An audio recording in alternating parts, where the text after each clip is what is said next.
एक और धारा से जुड़ जाएंगे तो हमारा मानव जीवन सफल हो जाएगा, और वह दूसरी धारा है सेवा की धारा।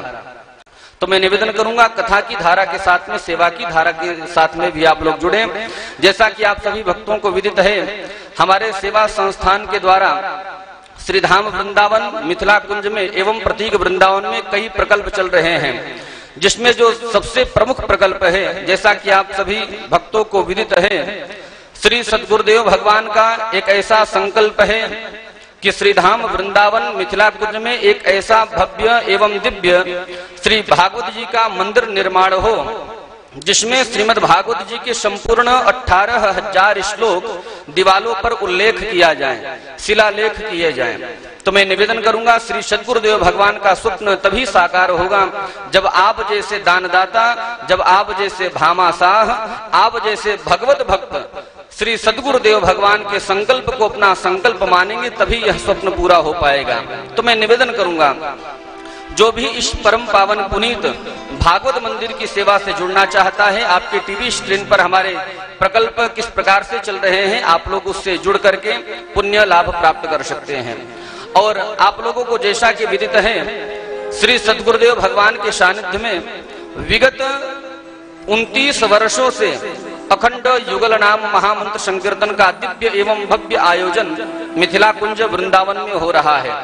तो मैं निवेदन करूंगा, श्रावण मास का परम पावन पर्व चल रहा है, यदि आप लोग भी चाहते हैं कि हमारे परिवार में सुख हो, शांति हो, समृद्धि हो, हमारे पितर संतुष्ट रहें, तो जरूर आप लोग एक दिन का जो अखंड युगल नाम महामंत्र संकीर्तन है वह आप लोग अपने नाम से अवश्य करवाएं। 1 महीने करवाना चाहें, 1 वर्ष करवाना चाहें अथवा आजीवन करवाना चाहें, तो आप लोग हमारे इस सेवा की धारा के साथ में भी जुड़ करके पुण्य लाभ प्राप्त कर सकते हैं।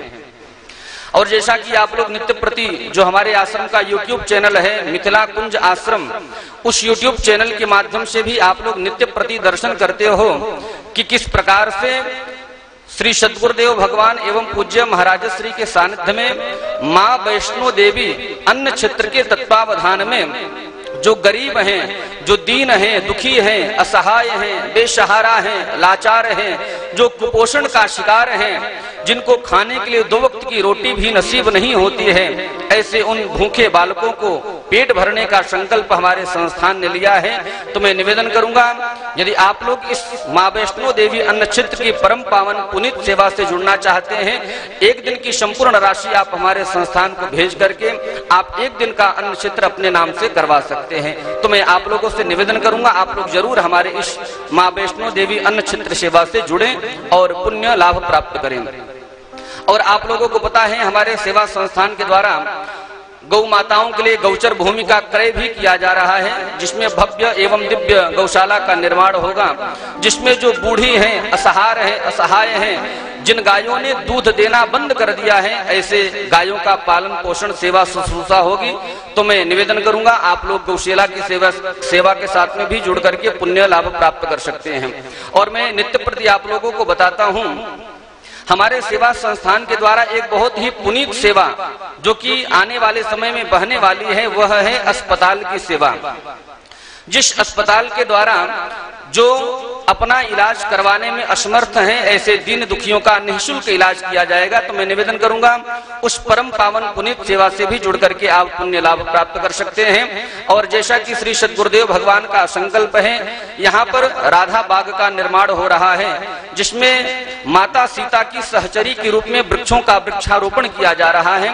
तो यदि आप लोग भी चाहते हैं हमारे परिवार में मंगल हो, सुख हो, शांति हो, समृद्धि हो, तो आप लोग जरूर एक वृक्ष का दान उस कंचन पुष्प वाटिका में जरूर करें और पुण्य लाभ प्राप्त करें। हम लोग श्री सद्गुरुदेव भगवान के सानिध्य में प्रवेश करें, इससे पूर्व एक छोटी सी और सूचना देते हुए अपनी वाणी को विराम दूंगा। जैसा कि जिस प्रकार से आप लोग श्रद्धा चैनल YouTube चैनल के माध्यम से इस कथा का लाइव दर्शन कर पा रहे हैं, बिल्कुल ठीक इसी प्रकार से जो आने वाली 6 तारीख है, 6 अगस्त से लेकर के 12 अगस्त तक पुनः श्री सद्गुरुदेव भगवान के सानिध्य में विशाल एवं दिव्य श्रीमद् भागवत कथा का पुनः आयोजित किया जाएगा। तो जो लोग टीवी के माध्यम से कथा से जुड़ रहे हैं, मैं आप सभी से आग्रह करूंगा, यदि 6 तारीख वाली कथा में आप लोग पोथी यजमान बनना चाहते हैं, संकल्पित यजमान बनना चाहते हैं, यदि आप लोग चाहते हैं कि पितर हमारे हमसे संतुष्ट हों, तो जरूर आप लोग 6 तारीख से आयोजित होने वाली भागवत की कथा में अपने पितरों के निमित्त, अपने परिवार के सुख समृद्धि के निमित्त आप लोग पोथी यजमान अवश्य बने। पोथी यजमान की जो दक्षिणा राशि है वह आपके टीवी स्क्रीन पर टेलीकास्ट हो रहे हैं। और श्रावण मास का परम पावन पर्व चल रहा है। प्रतीक वृंदावन में साक्षात रामेश्वर महादेव विराजमान हैं। उनका भव्य एवं दिव्य अभिषेक नित्य नवनूतन अलग अलग यजमानों के द्वारा संपन्न हो रहा है। तो मैं निवेदन करूंगा, यदि आप लोग भी अपने कल्याण के निमित्त भूत भावन भोलेनाथ का अभिषेक करवाना चाहते हैं, एक दिन का यजमान बनना चाहते हैं, तो तमाम जो भी हमारे सेवा संस्थान के द्वारा प्रकल्प चल रहे हैं, उन प्रकल्पों से जुड़ करके आप पुण्य लाभ प्राप्त कर सकते हैं। आइए अब हम सभी भक्त प्रवेश करते हैं व्यास मंच पर मंचासीन पूज्य श्री सद्गुरुदेव भगवान के पावन सानिध्य में। निवेदन करूंगा, एक बार जोरदार तालियों से श्री सद्गुरुदेव भगवान का स्वागत करेंगे और दोनों हाथों को जोड़ करके निवेदन करेंगे, हे गुरुदेव, आप हमको वही परम पावनी कथा सुनाइए जो भगवान सुखदेव जी ने राजा परीक्षित को श्रवण करा करके मुक्ति प्रदान किया था। श्री सद्गुरुदेव भगवान श्री वृंदावन बिहारी लाल की जय। स्वभावतोपास्त समस्त दोषम अशेष कल्याण गुणैक राशिम विहांगिनम ब्रह्म परम वरेण्यम ध्यायेम कृष्णम कमलेक्षणम हरिम अंगे तु वामे वृषभानुजाम्बुदा विराजमानां अनुरूप सौभगां सखी सहस्रैः परिसेवितां सदा स्मरेम देवीं सकलिष्टकामदां। गोविंद जय जय गोपाल जय जय गोविंद जय जय गोपाल जय जय श्री राधा रमण हरि गोविंद जय जय राधा रमण हरि गोविंद जय जय गोविंद जय जय गोपाल जय जय गोविंद जय जय गोपाल जय जय श्री राधा रमण हरि गोविंद जय जय राधा रमण हरि गोविंद जय जय श्री राधा सर्वेश्वर भगवान की जय। श्री गुरुदेव भगवान की जय। सकल संत समाज की जय। श्री नाम संकीर्तन की जय। श्रीमद् भागवत महापुराण की जय। श्री हनुमान जी महाराज की जय। जय जय श्री राधे श्याम नाम महाराज की जय। जय जय श्री राधे श्याम नाम महाराज की जय।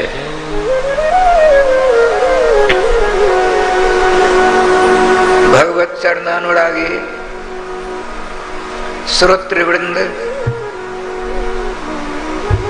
हमको आपको सबों को सबसे पहले चारों जुगों के वैष्णवाचार्यों के चरणों की धूलि को अपने मस्तक पर धारण करते हुए समस्त वैष्णवों के चरणों की रज को अपने मस्तक पर धारण करते हुए अपने अपने इष्ट श्री रामकृष्ण के मंगल में मधुमय आनंद में तथा रसमय नाम को अपने गले का हार बनाते हुए श्रीमद् भागवतामृत का रसास्वादन करने का सफल प्रयास हमको करना चाहिए।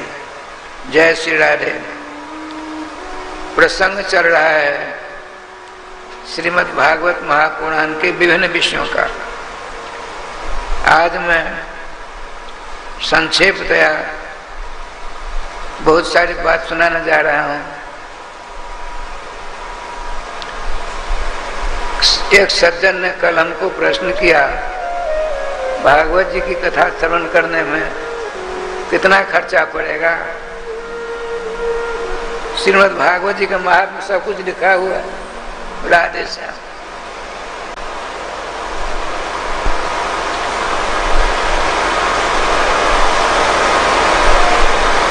लिखा है, विवाहे जादृशम वित्तम तादृशम उपकल्प्य। कन्यादान में जितने भव्य समारोह के साथ, धन दौलत के साथ आप खर्च करते हो, व्यय करते हो, उसी प्रकार से उत्साह पूर्वक, अर्थ साध्य पूर्वक व्यय करके आपको श्रीमद् भागवत महापुराण की कथा श्रवण करनी चाहिए। इसका एक ऐसा भी अर्थ है, टीकाकारों ने तो गजब कर रखा है, इसीलिए टीका गुरु नाम गुरु मानी गई है। टीका गुरुओं के गुरु अर्थात परम गुरु का स्थान ले रखा है। विवाह जादृशम वित्तम, वित्त का अर्थ धरनी कोश के आधार पर मुद होता है। मुद, मुद कहते हैं आनंद को, प्रसन्नता को।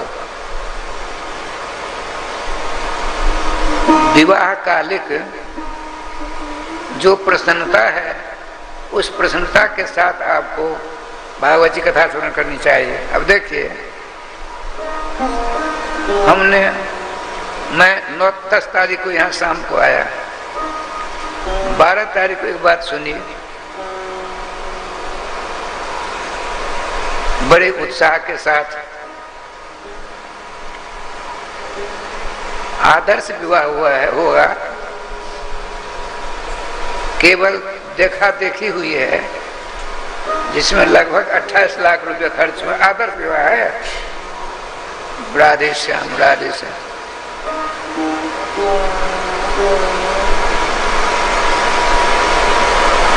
गरीब से गरीब पुत्री के पिता को ऐसी अभिलाषा होती है, अच्छी तरह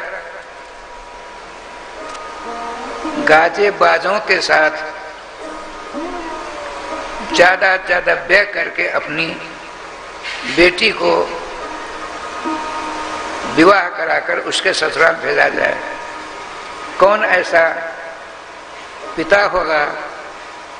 यद्यपि बेटी का नाम, कन्या का नाम, पुत्री का नाम संस्कृत में व्याकरण में दुहिता कहा गया है। दुहिता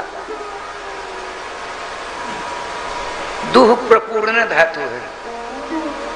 अब देखिए, गोपः गाम दुग्धि,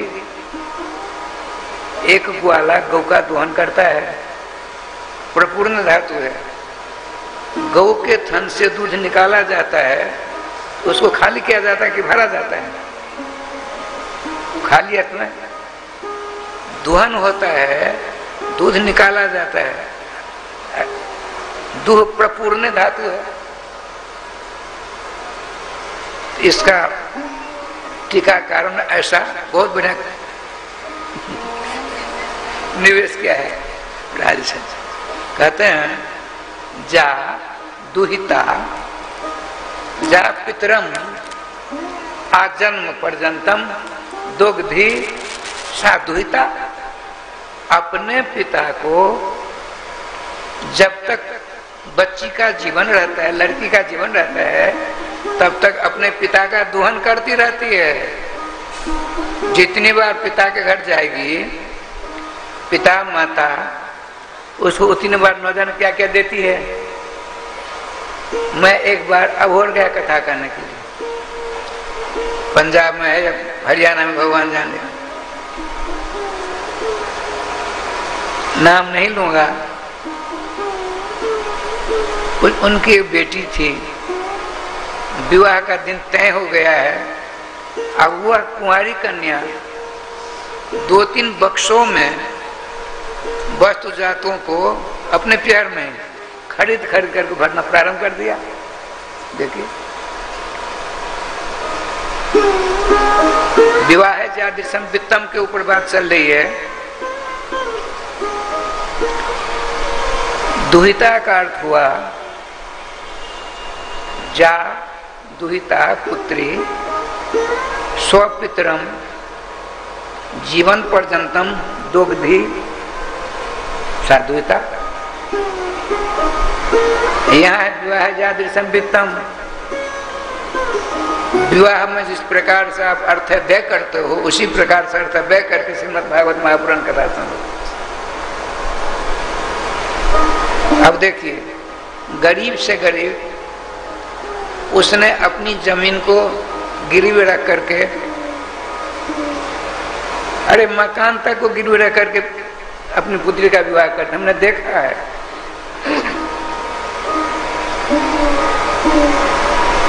लेकिन जब विवाह का समय आता है, विवाह का दृश्य हमने देखा है, लेकिन श्रीधरी टीकाकार ने, श्रीधरी जी महाराज ने टीका में मंत्र दिया है, ऋण से कर्जा से लदा हुआ पिता जब अपनी पुत्री का हाथ पकड़ता है और दूल्हा जो है लड़का उसके हाथ में अपनी पुत्री का हाथ देता है, उस समय का मंत्र आप सब जानते ही होंगे, लक्ष्मी रूपाम इमाम कन्याम प्रददे विष्णु रूप ने। लक्ष्मी रूपा जो मेरी बच्ची है, लड़की है, कन्या है, साक्षात विष्णु स्वरूप जो दूल्हा, उनके हाथ में मैं प्रदान करता हूँ, अर्थात देता हूँ। दादा ने धातु होती है। दान शब्द का अर्थ होता है स्वसत्व निवृत्ति पूर्वकम परसत्व संस्थापनम दानम। जैसे आपकी वस्तु है, आपका 16 आना उस पर अधिकार है, आपने हमको दे दिया, तो जैसा आपका अधिकार था उस वस्तु के ऊपर, जब आपने मुझको दे दिया तो आपने सारा अधिकार मुझको दे दिया उस वस्तु के लिए। स्वसत्व निवृत्ति पूर्वकम परसत्व संस्थापनम दानम। तो अपनी लड़की का दान कर दिया। उस समय में उसको साक्षात लक्ष्मी नारायण का ध्यान आता है। ये मुद की बात आती है। वित्त माने मुद भी होता है, बड़ी प्रसन्नता के साथ। लेकिन इसका विशद विवरण विवेचन सुबोधनी टीकाकार ने किया, बहुत बढ़िया किया। देखिए,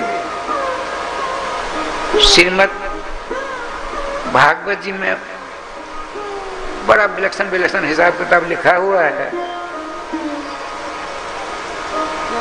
टीकाकार ने कहा वित्त साठ्यम न कुर्जात। भागवत जी की हम कथा सुनते हैं, हमको बहुत खर्चा करने का भगवान ने सुअवसर प्रदान किया है, लेकिन हम कंजूसी करते हैं, उसमें अपराध हो जाएगा।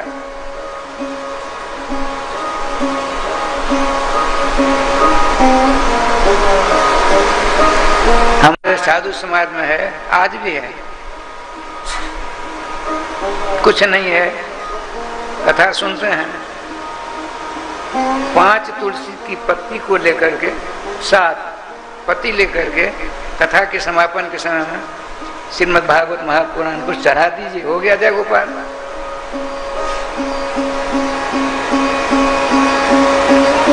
लेकिन ऐसा समझिए है, तब खर्चा नहीं करते हैं, उसमें अपराध लगता है।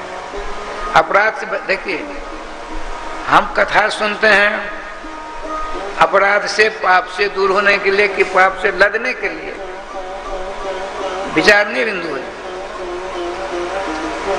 अच्छा चलिए, स्पष्ट लिखा है शक्तौ गौणोपचाराश्च, शक्ति है बहुत कुछ खर्च करने की, हम उसमें कंजूसी कर देते हैं, कोई बात नहीं, ऐसी है, उसमें अपराध होता है, इसे नहीं सुनना ही बढ़िया। हम संकल्प करेंगे और वित्त साठ्य कर लेंगे तो ठीक नहीं होता है। अच्छा चलिए,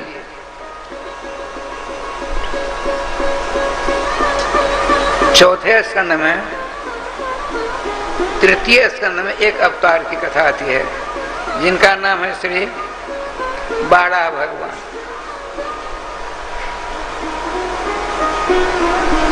मनु और शत्रुपा जी ने अपने पिता सृष्टिकर्ता ब्रह्मा जी से निवेदन किया, आपका आदेश से सृष्टि करो, सृष्टि कहाँ करूं, जल ही जल दिखता है, पानी पानी दिखता है। तो श्रीमान ब्रह्मा जी अपने कमलासन पर विराजमान नेत्र बनकर ध्यानस्थ हो गए, ध्यान करने लगे। इतने में ठीक हुई आपकी नासिका के एक सुलाक से सुअर का बच्चा, बाड़ा का बच्चा छोटा सा निकला, सफेद, शुक्ल बाड़ा कहते हैं। देखते ही देखते बड़ा रूप हो गया, पड्डा के समान, फिर हाथी के समान, विशाल पर्वत के समान। अब ध्यान से होते हैं ब्रह्मा जी कौन है? दो प्रकार के ईश्वर होते हैं, एक छोटे एक बड़े। बड़े ईश्वर जो रामकृष्ण हैं उनको ध्यान लगाने की जरूरत नहीं पड़ती है, और छोटे ईश्वर श्री निम्बारकाचार्य, रामानंदाचार्य, ब्रह्मा विष्णु शंकर इत्यादि, ये लोग भगवान से छोटे हैं, इसीलिए ध्यानस्थ होना पड़ता है। ये कौन है, क्या हो रहा है, क्या होगा, क्या हुआ।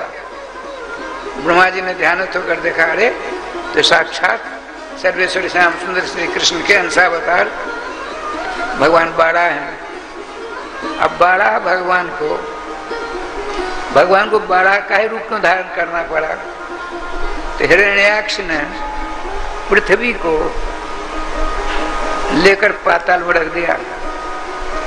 अब पृथ्वी को ढूंढना है, पृथ्वी का लक्षण है न्याय शास्त्र में, तत्र गंधवती पृथ्वी, जिसमें गंध हो उसका नाम पृथ्वी है। पानी का क्या लक्षण है? शीत स्पर्श मत्याप, जिसका स्पर्श ठंडक प्रदान करता है। आग का क्या है? उष्ण स्पर्श तेज, जिसका स्पर्श गर्माहट प्रदान करती है, उसका नाम आग। तो गंध प्राप्त करने का आप यदि चाहोगे हाथ से गंध प्राप्त हो, संभव है? सर से, पाम से नहीं। गंध ग्रहण करने की शक्ति घ्राण के द्वारा होती है। घ्राणेन्द्रिय प्रधान बाड़ा होता है, इसीलिए भगवान को बाड़ा का धारण करना पड़ा। हिरण्याक्ष को मार करके पृथ्वी दिया। पृथ्वी जब आ रही थी एक बहुत बढ़िया विलक्षण हरा भरा जंगल नुमा दिख पड़ा। उनका भगवान हम तो आपकी डारपण है, पृथ्वी में आपकी डारपण, ये कहाँ से, तू कौन सी पृथ्वी है? उनका तुम नहीं जानती हो। हमारे जो अंशी हैं, अवतारी हैं, बीहू हैं, शेषी हैं, श्री कृष्णचंद्र, उनका निवास स्थान गोलोक धाम है, विराजमान श्रीमान वृंदावन। जब भगवान श्री श्याम सुंदर दूज मुरली मनोहर को धरातल पर आने की बेला आती है, तब नित्य गोलोक से पंच जोजन विस्तीर्णम वृंदावन स्मृतम, 20 कोस लंबा चौड़ा जो क्षेत्रफल है वह वृंदावन ब्रजचौरास कोस के अंदर विराजमान हो जाता है, जिसमें गिरिराज गोवर्धन जमुना जी सब विराजमान रहते हैं। और फिर आतंतिक प्रलय में भी इसका नाश नहीं होता है, भगवान बड़ा कहते हैं। जब भगवान सर्वेश्वर श्याम सुंदर की इच्छा होती है तो श्रीधाम वृंदावन प्रचोड़ा कोष गोलोक पहुंच जाते हैं। इसलिए कहा गया है धरती पर गोलोक है श्री वृंदावन धाम, गौओं की सेवा करे मिलिए श्यामा श्याम। तो पृथ्वी जी को बड़ा संतोष हुआ, वहीं से आपने नमस्कार प्रणाम किया, पृथ्वी प्राप्त करके फिर शिष्य काम प्रारंभ हुआ। चौथे स्कंध में राय श्याम जी, भगवान शंकर जी, बाल भक्त ध्रुव जी, भगवान पृथु जी का परम पावन चरित्र का वर्णन प्राप्त होता है। पांचवें स्कंध में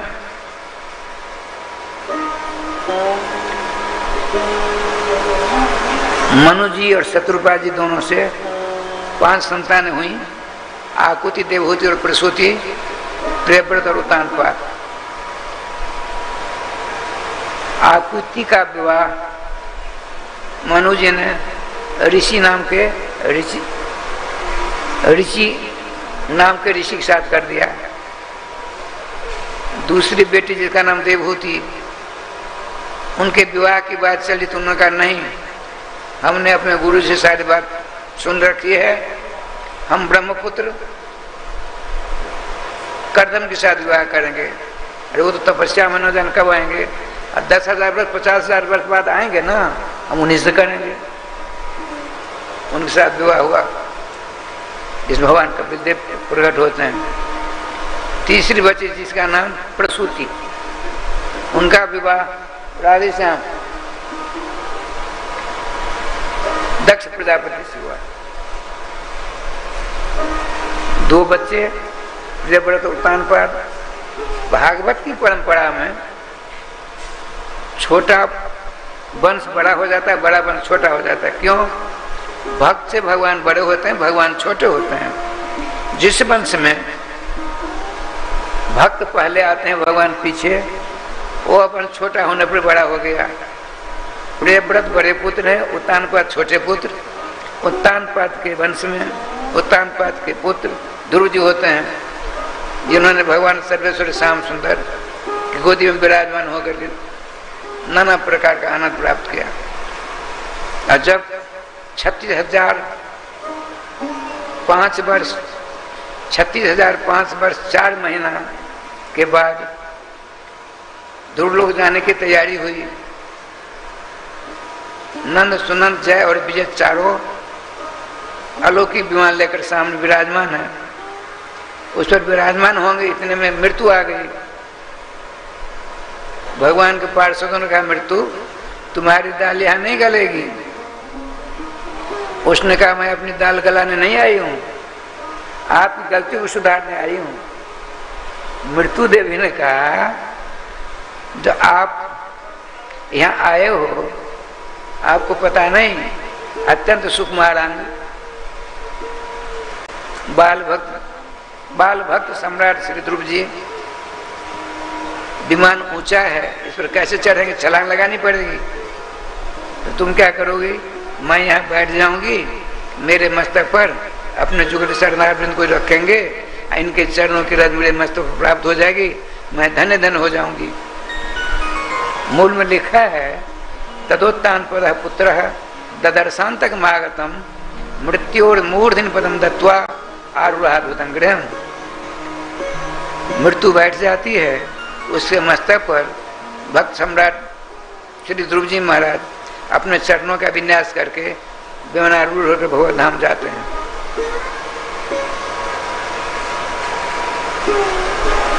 बाद में इनकी वंश परंपरा में भगवान पृथु जी का अवतार होता है, 24 अवतारों में जिनकी गणना प्राप्त होती है। तो प्रियव्रत बड़े भाई हैं, उनका वर्णन पीछे होगा। छोटे भाई हैं, क्यों कि इनके वंश से पहले भक्तराज ध्रुव जी आए, इसीलिए। 5वें स्कंध में प्रियव्रत का वर्णन बड़ा जोरदार है राय साहब ने। प्रियव्रत जैसा धीर वीर गंभीर राजा न हुआ न भविष्य में होगा। उन्होंने ही 7 समुद्र का निर्माण किया, उससे पहले किसी ने नहीं किया था। इन्हीं की वंश परंपरा में भगवान ऋषभ जी आते हैं। ऋषभ देव जी इंद्रपुत्री जयंती के साथ विवाह करते हैं, जिसमें 100 बच्चे होते हैं। बड़े बच्चे का नाम है भरत जी। पुराणों में 3 भरत की विशेष चर्चा प्राप्त होती है। भगवान के पुत्र जर भरत,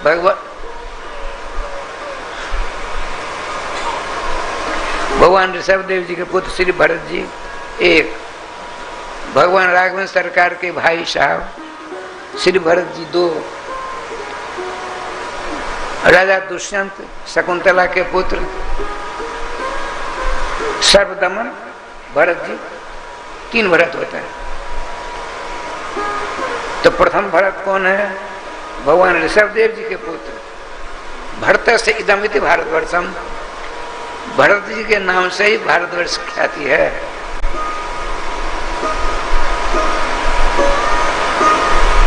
तो 100 बच्चे हुए श्री ऋषभ देव जी के। सबसे बड़े भरत का नाम, सबसे बड़े पुत्र का नाम है भरत। उनसे छोटे हुए नवजोगेश्वर, कवि हरिअंतरिक्ष इत्यादि 11वें स्कंद की कथा आती है। उनसे छोटे 9 खंड के राजा हुए। ये सब के सब भरत जी का अधीन थे। 19 ऋषभदेव भगवान के बच्चे इस प्रकार गए। अब बच गए कितने? 81। बताते हैं दुस्तर तपस्या करके इन राजकुमारों ने ब्राह्मणा वो दिवांशयु तपस्या के बल से ब्राह्मण हो गए। अब ब्राह्मण बनकर बहुत धम चले गए। 5वें में है। इसी 5वें स्कंद में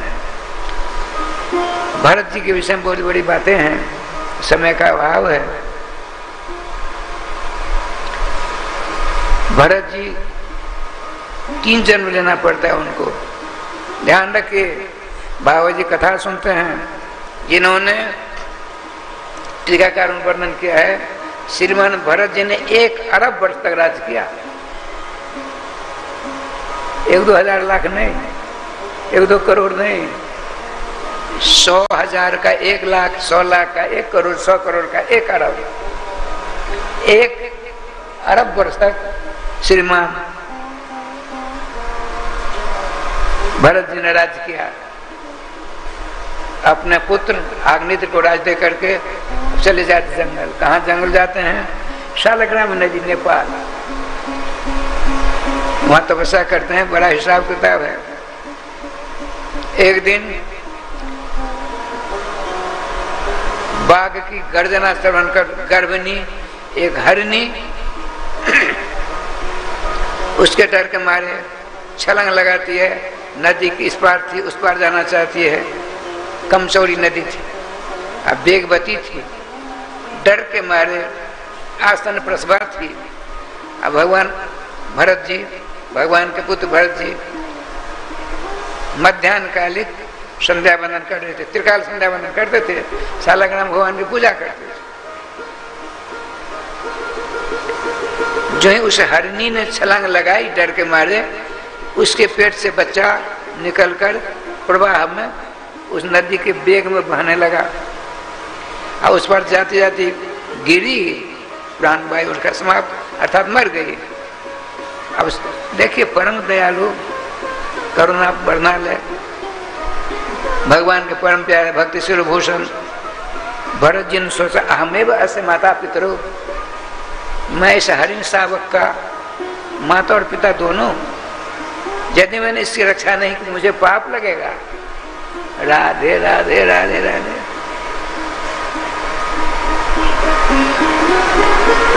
उसको लिया, लेकर के चले गए कुटिया पर। धीरे धीरे उस हरनी के बच्चे के प्रति इतनी आसक्ति बढ़ी, इतनी आसक्ति बढ़ी कि शालग्राम के प्रति आसक्ति ढीली हो गई। देखिए आप प्रेम करना जानते हैं तो अपने प्रेमास्पद से प्रेम करिए। प्रेमास्पद है कौन? जिनके आप हो वे आपके प्रेमास्पद है। पत्नी आपकी नहीं है, पति आपके नहीं है, लड़के बच्चे कुटुंब परिवार सगे संबंधी नाना प्रकार के रामकृष्ण को छोड़कर जितने देवी देवता हैं वो आपके नहीं है। ये सब ठगने वाले हैं, आपकी आय रूपी संपत्ति को लेने वाले हैं। इनसे सावधान रहिए। लेकिन दुर्भाग्य है, सर्वदेव नमस्ते भगवान रामकृष्ण को छोड़कर, उनके मंगल नाम लीला धाम आदि को छोड़कर हम नाना प्रकार के चक्कर में फंसकर अपने आप को बर्बाद कर डालते हैं।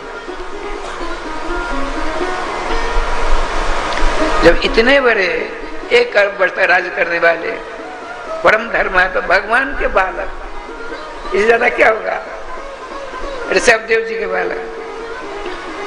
अष्टालग्राम भगवान के प्रति आसक्ति समाप्त और सारी आसक्ति उस हरिण के बच्चे के प्रति हो गई। अब देख क्या लीला हुई। ठाकुर जी के पास से अंत समय आया और हरिण साहब कहीं चला गया, अर्थात हरिण का बच्चा। अब प्राण वायु निकलने वाले, भगवान गीता में कहते हैं जम जम बाप स्मरण भावम तेजी तंति कलेबरम तम तमे वेति कौनते सदा तद्भाव भावतः। मरण की वेला में आप जिसका स्मरण चिंतन करोगे वैसे ही मरणोपरांत आपको शकल मिलेगी। आपकी आसक्ति पूर्णतया तो हरिण के बच्चे के प्रति थी और आपने सोचा हाय मैं तो जा रहा हूँ, मेरा जो बच्चा उसका भरण पोषण कौन करेगा, लाड़ प्यार कौन करेगा? शरीर छूटा। अब बताते हैं चित्रकूट में कालंजर नाम का कोई पर्वत है, वर्तमान कालिक शब्द का प्रयोग है। वहां एक हरनी के पेट से आपका जन्म हुआ। किनका? एक अरब वर्ष राज करने वाले श्रीमान भरत जी भगवान के पुत्र का। क्यों? उसके प्रति जो आसक्ति हो गई, इसलिए हम आज लड़के बच्चे कुटुंब परिवार जब इतने बड़े महान की ऐसी स्थिति हो सकती है, हम आप किस खेत की मूली हैं? इसलिए सावधान। एकमात्र इस युग में, ये तो सतयुग की बात है, इस युग में केवल भगवान के नाम, ये एकमात्र हम सबों का सहारा। नाम को अपने गले का हार बना लीजिए। खाते पीते सोते बैठते चलते फिरते हर हमेशा काम एक भी मत छोड़िए। हिंदू संस्कृति पलायनवाद नहीं सिखाती है। जिस स्थिति में है, जिस परिस्थिति में है, जिस पद और पोस्ट पर है, जिस जाति और बिरादरी में है, जिस आश्रम वर्ण में है, वर्ण व्यवस्था में, वहीं नाम से संबंध जोड़ लीजिए, चकाचक हो जाएंगे। नहीं तो फकाफक होने से कोई आपकी रक्षा नहीं कर सकता। श्री वृंदावन बिहारी लाल की जय। राजश्याम जी,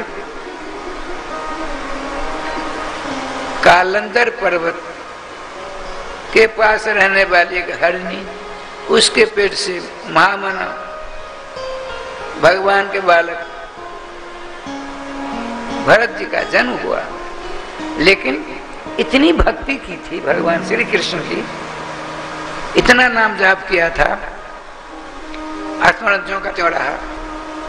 ग्लानि हुई, मैंने अपने आप को बर्बाद कर डाला।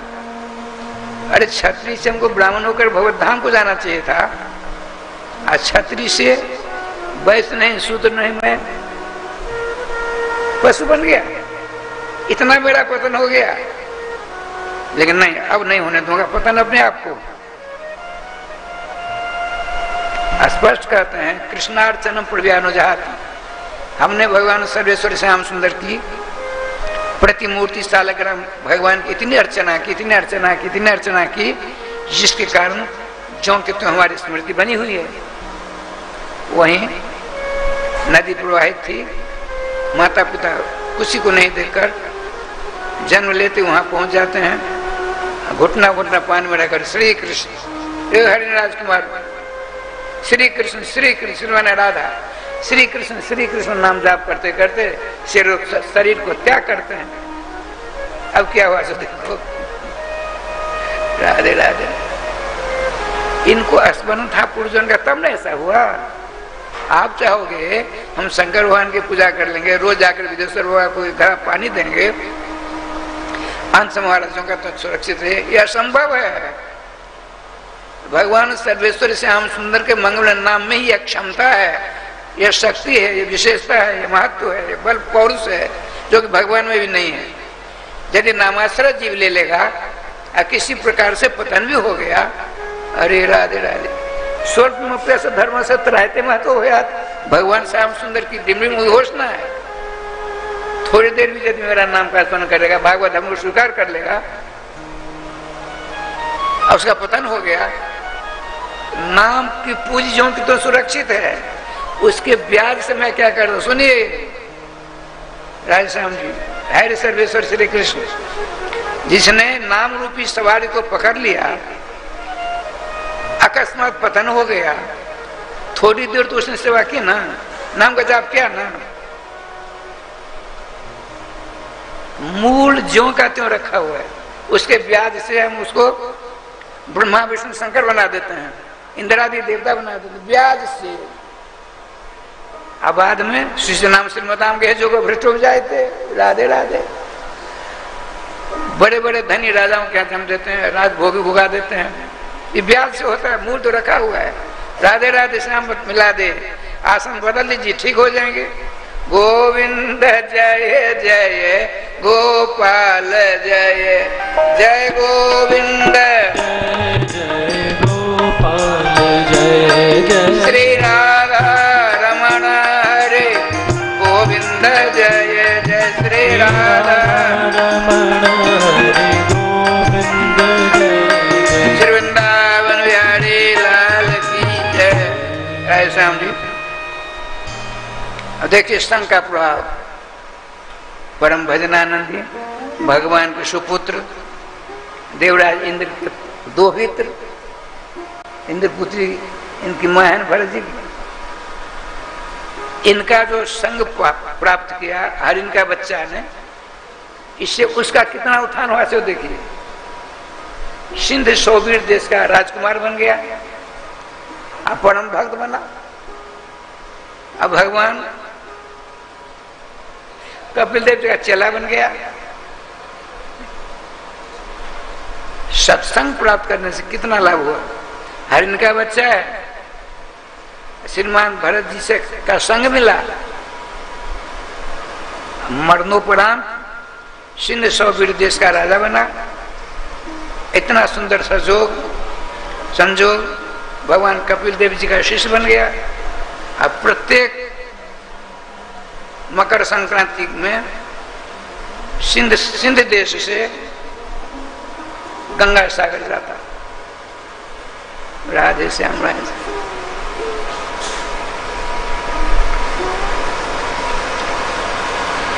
श्रीमान भरत जी हरिण देह का उत्सर्ग त्याग कर देते हैं, उसका अंग्रेज गोत्री ब्राह्मण की छोटी पत्नी के पेट से जन्म लेते हैं। इस बार इनका नाम रखा है भरत। लेकिन अब की बार उन्होंने सोचा मात्र श्री कृष्ण के नाम का जाप करूं और कुछ नहीं। बड़ा लंबा चौड़ा है और 4 हाथ से ज्यादा असुमात्र, 4 हाथ से ज्यादा आपकी नजर नहीं जाती थी। अब की बार यदि किसी जीव के ऊपर पाम पड़ेगा तो उसको भोगने के लिए पुनः हमको शरीर धारण करना पड़ेगा। चेटी एटी मिलती उसको बचा करके पाम रखते थे। राजा सिंध सौवीर देश का पालकी पर 2 कहार इधर 2 कहार इधर, अंगरक्षक साथ में जा रहे हैं सिंध देश से गंगा सागर।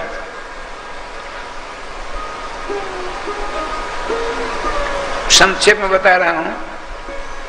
एक कहार को ज्वर बुखार आ गया, 3 कहार से पालकी चल नहीं सकती। अंगरक्षक ढूंढने लगे, श्रीमान भरत जी मिल गए। मात्र नवोटी पहनी हुई है, लंबी कद है, जनेऊ है, इनके होठ ऊपर नीचे होते रहते हैं, श्री कृष्ण श्री कृष्ण श्री कृष्ण श्री कृष्ण। उस अंगरक्षक ने सोचा बड़ा मोटा तगड़ा पहलवान है, ठीक रहेगा, चलो तो चलो।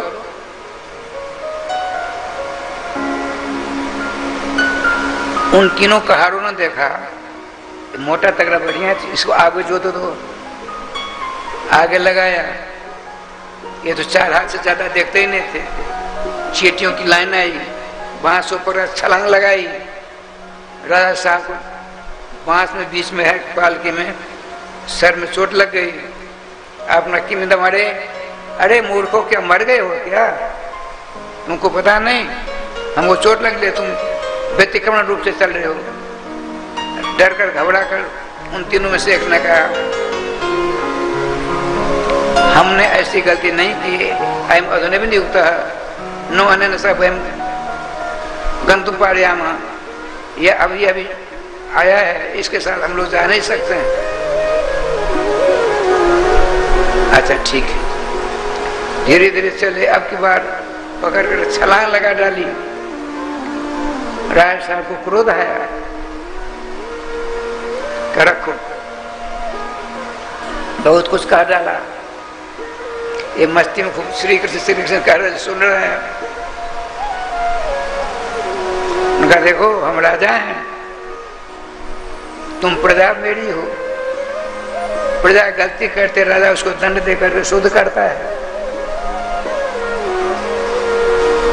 मालूम पड़ता तुम सिंधु सौगंध से अकेले हमको लाए यहाँ, व्यंग कस रहे हैं। धीरे धीरे चलो, दंड देकर हम शुद्ध करेंगे तुमको, क्यों हम राजा हैं। श्रीमान जर भरत जी ने प्रार्थना कर कहा, राजन एक बात बताइए, एक गांव से 5-7 बच्चे छोटा सा बर्तन लेकर सब निकले, नदी किनारे पहुंच गए। उन लोगों ने खेलने के हिसाब से मिट्टी में पानी देकर के आटा के समान बनाया। कुछ ने 4 कहार, मिट्टी के 4 कहार बनाए, 4 माला बनाया। एक ने राजा का, एक मिट्टी का एक राजा बनाया। एक ने मिट्टी की पालकी बनाई। एक ने मिट्टी का बांस बनाया। जब वो सूख गए सब के सब, तो मिट्टी की पालकी में मिट्टी का जो राजा उसको रख दिया। अब मिट्टी के जो 4 कहार, 2 आगे 2 पीछे जोत दिया, उसके कंधे पर बांस रख दिया। अब राजा एक बार बताओ, इसमें कौन राजा है कौन प्रजा है? बोले सबको सब मिट्टी है। अच्छा, तुमने ठीक समझा। तुमको जो अहंकार है, जैसे तुम वैसे हम, पृथ्वी जल तेज वायु आकाश तत्व के द्वारा इन कहारों का निर्माण मेरा भी आपका भी। लेकिन हम लोग तो ठीक हैं, आप हमसे विशेष इसलिए कि आपको अहंकार है। राजन अहंकार से पतन होता है। आपने कहा दंड देंगे, दंड किसको दोगे? आत्मा न जलती है, न मरती है, न गलती है, न सुखती है, न कहीं जाती है। तो अधर्म अकलित अवसर से अग्राह्य है, वहां तो तुम्हारी पहुंच हो नहीं सकती। देह को तुम काटो मारो कुछ करो, देह जलती है, देह गलती है। देह की 3 ही गति होती है, कृमि विट भस्म संज्ञानतम। इसमें से प्राणवायु निकल गई, जला दो तो राख हो जाएगी देह। पानी में फेंक दिया सर गल जाएगी। ऊपर किसी ने कुछ नहीं किया तो सर गई देह, कीड़े मकोड़े लग जाते हैं, पक्षी लोग खा कर बिट कर देते हैं। इसी 3 ही तो गति है। और आत्मा को सुख दुख से कोई प्रकार बात नहीं होती। तो उसने कहा, पालकी से नीचे उतरकर, एक बात बताइए, आपने कहा शरीर के अंदर आत्मा रहती है, ज्वर बुखार सुख दुख भूख प्यास आज का प्रभाव इसके ऊपर नहीं पड़ता है। मेरी समझ से बाहर की बात आप बोलते हो, कैसे? तो दृष्टांत दिया उसने। क्या दृष्टांत दिया? किसी माताजी ने या किसी ने भात बनाने का उपक्रम किया।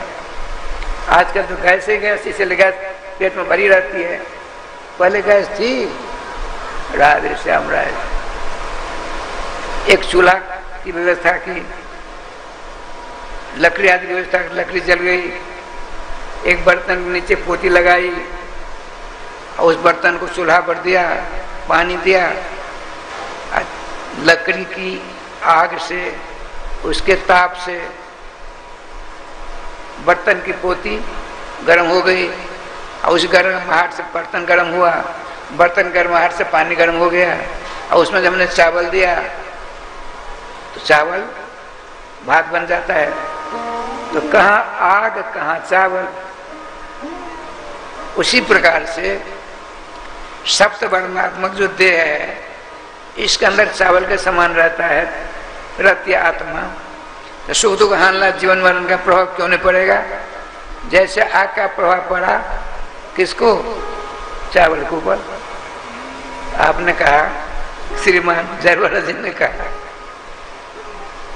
अकोविदा कोविद बार बार, अरे मूर्ख, तुम मूर्ख हो। तुमने जो दृष्टांत दिया है लौकिक दृष्टांत है, इससे काम नहीं चलने वाला है। आत्मा सदा अजर अमर है, क्योंकि भगवान का अंश है। अंश अंशी को जब तक प्राप्त नहीं करता तब तक शांति नहीं मिलती है उसको। आप सबके सब आपके मित्र भगवान कृष्ण हैं। अपने मित्र को आप भूल गए हो। परम हितैषी, परम दयालु, परम कृपालु, परम कल्याणकारी आपके भगवान दोस्त हैं, सखा हैं, मित्र हैं। दुर्भाग्य है कि हम उनको भूल गए हैं और उनकी जगह पर अन्य ने देवताओं को स्थापित कर रखा है। अरे हम देवताओं को छोड़ो, उनकी जगह पर अपने बेटे को, अपनी पत्नी को, अपने पति को, अपने नौजवान वस्तु जात को रख रखे हो। इसका दुष्परिणाम तो भोगना ही पड़ेगा। बात को सुनकर शरण पकड़ लेते हैं भगवान। न हम विशंके सुरात वज्रात न त्रिक्ष शूलात जमत से दंडा। आप कौन हो? अपना परिचय दो। मैं भगवान विष्णु के सुदर्शन चक्र से नहीं डरता, भगवान शंकर के त्रिशूल से नहीं डरता, जमराज के पास से नहीं डरता। डरता हूं केवल मैं ब्राह्मण कुल के किसी के साथ मेरा अपराध न हो जाए। आपके ऊपर शरीर में, शरीर के ऊपर जनेऊ है, उन्नत भाल है, लंबी कद है आपकी। आप कौन हो? सार गर्भित बाप को बात बोलने वाले हो। आपने सारी बात बताई। अहम पूरा भरतो नाम राजा। मैं पहले भरत नाम कराया था, जिसके नाम भरत के भारतवर्ष ख्याति है, लेकिन हरिण के बच्चे के संग से मैं अपने आप को बर्बाद कर डाला। लेकिन कृष्ण, भगवान श्री कृष्ण के नाम की कृपा से मैं यहाँ तक आ गया हूँ। इसीलिए कुछ मत करो, भजन करो, भजन करो, भजन करो। और आज पर सबको छोड़ बहुत कुछ भोग लिया, नाम लो। उपदेश देते हैं, उनको उपदेश देकर भजन करते, आप चले गए भजन करते करते भगवत धाम को। आपके शिष्य सिंधु सौगर देश का जो राजा था, भजन करता हुआ, भजन करते करते भगवत धाम को प्राप्त हो जाता है। यह कथा श्री मद्भागवत महापुराण के 5वें स्कंद में आती है। अब श्री परीक्षित जी ने कहा, महाराज मैंने सुना है नरक भी है। नरक, नरक कहाँ है? किसी देश विशेष में है कि आकाश पाताल में है?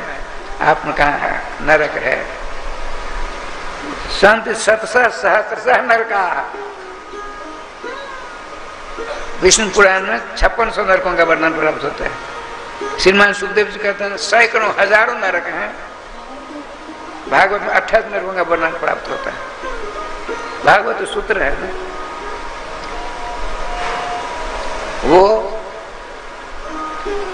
मर्त्य लोक से 99,000 योजन दक्षिण पश्चिम के कोने में अंतरिक्ष में विराजमान है। वहां के मालिक अर्जमा हैं, दंड विधान करने के लिए धर्मराज हैं। कौन वहां जाते हैं? देखिए बताते हैं, थोड़ा बताना जरूरी है। दो और नाम ले लीजिए।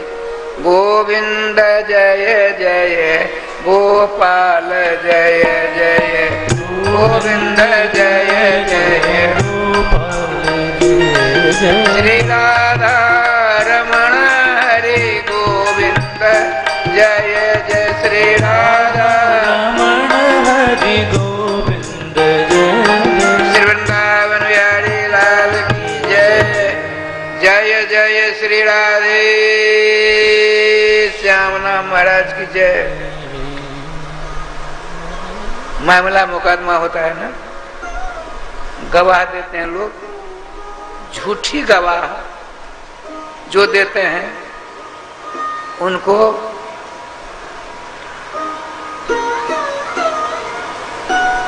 कुशोदक नाम का नरक प्राप्त होता है। कुशोदक, कुशोदक किसको कहते हैं? गेहूं की भूस से भरी भरा एक कमरा है, उसमें आग लगाइए, जल्दी नहीं जलती है भूस, भूस जलने में बहुत देर लगती है, बाहर रहेगी जल्दी जल जाएगी, अंदर जो है उसमें भूस में आग लगी जल्दी नहीं जलती। उसमें उस झूठी गवाही देने वालों को रख दिया, चारों तरफ से आग लग रही है, आपको मर जाएगा, नहीं मरता नहीं है, भोग में शरीर मिला है। झूठी गवाही, असत्य गवाह दिया है, उसको उसमें रहना पड़ेगा। कितने दिनों तक? 3 कल्प तक। कल्प किसको कहते हैं? ब्रह्मा जी का एक दिन को कल्प कहते हैं। ब्रह्मा जी का दिन कितना बड़ा होता है? 1000 बार सतयुग त्रेता द्वापर कलयुग बीतते हैं, जिसको कल्प कहते। ब्रह्मा जी का एक दिन हुआ, उतनी बड़ी रात। 3 कल्पों तक झूठी गवाही देने वालों को गेहूं की भूस जैसी पदार्थ कोई है पदार्थ, उसमें आग लगाकर उसमें दे दिया जाता है। घबराता है, चिल्लाता है, रोता है, पानी मांगता है, भोजन मांगता है, कुछ नहीं मिलता है, और ऊपर से जमराज के दूत गरास मार मार कर चेक करते हैं। तुमको मानव शरीर मिला था भगवान को प्राप्त करने के लिए कि झूठी गवाही देने के लिए? वहां पश्चाताप सब हटने लगता है। और देखिए, जो अपनी पत्नी को छोड़कर या अपने पति को छोड़कर पर पुरुष के साथ व्यवचार करती है या व्यवचार करता है, दोनों के एक ही दंड है। क्या? राधे श्याम।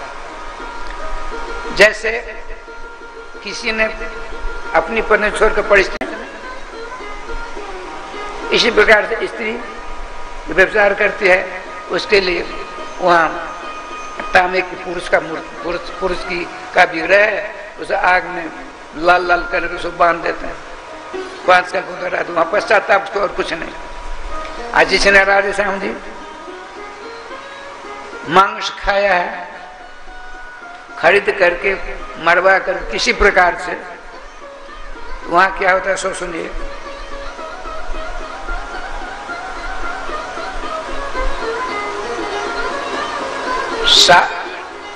नरक में 7 कुत्ते इधर 7 कुत्ते उधर होते हैं। 10-10 हजार हाथियों बल वाले कुत्ते हैं। कुत्ते से हाथी बलशाली होता है ना, कुत्ता बलवान होता है कि हाथी बलवान होता है? राधे श्याम। 10-10 हजार हाथियों के बल वाले कुत्ते हैं, 7 इधर 7 उधर। आपने मांस खाया है, किसी प्रकार से खरीद करके होटलों में मरवा करके, तो उसको जमराज के दूत क्या करते हैं? बीच में बांध देते हैं, लटका देते हैं। लटका दिया, हलाया तो मांस खाने वाला इधर आया, उसका शरीर भोग में शरीर मरेगा नहीं, भोग भोगना पड़ेगा। इधर शरीर आया तो 7 कुत्ते जो 10,000 हाथी बोले वाले हैं, उसके मांस को नोचते हैं, भयंकर पीड़ा होती है। ऐसे मुख से छूटा हुआ शरीर उधर गया, उधर 7 कुत्ते नोचते हैं। ये कल्पों तक जिसने शराब पिया, शराब पीते बहुत लोग, सारी व्यवस्था है इसमें। उसको राय श्याम जी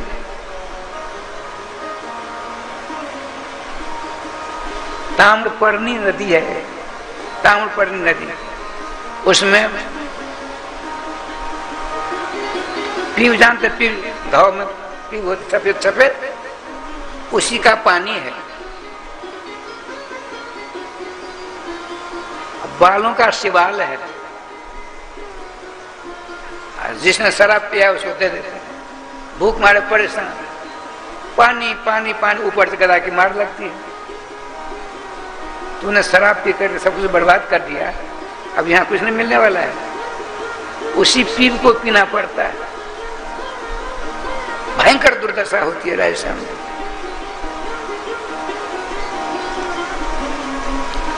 ठाकुर जी कृपा से भयंकर नरकों की यातना श्रवण करके श्रीमान परीक्षित जी ने कहा, भगवान इन समझ छुटकारा होने का कोई उपाय है? उपाय है, उपाय है। कौन सा? छठ मास प्रारंभ हो जाता है नाम के द्वारा। भगवान के मंगल में नाम की समझा। कितना पापी तापी दुराचारी गोहत्यारा गुण हत्यारा स्पष्ट राज श्याम जी। पातकानां सहस्राणि उपपातक कोटय महापातक संघास न संत हरिनाम। पातक होते हैं, उपातक होते हैं, महापातक होते हैं। पातक किसको कहते हैं? अपने माता पिता का तिरस्कार करना, फटकारना, अपमानित करना, अपने श्रेष्ठाधिकों को, देवताधिकों को निंदादि करना, ये हुआ पाप। उपातक किसको कहते हैं? जिससे नहीं बोलना चाहिए उससे बोलते हैं। जैसे ऋतुमती रजस्वलावती माता हो गई, उनको उनसे हमको नहीं बोलना चाहिए, अब बोल लिया तो पाप, उपपातक उपपात लग गया। सुदूरों से नहीं बोलना चाहिए, अंत्यजों से नहीं बोलना चाहिए, बोल देते हैं तो उपातक हो गया। अब भगवान का नाम लिया सब दूर हो गया, ये भी व्यवस्था है। अब महापातक किसको कहते हैं?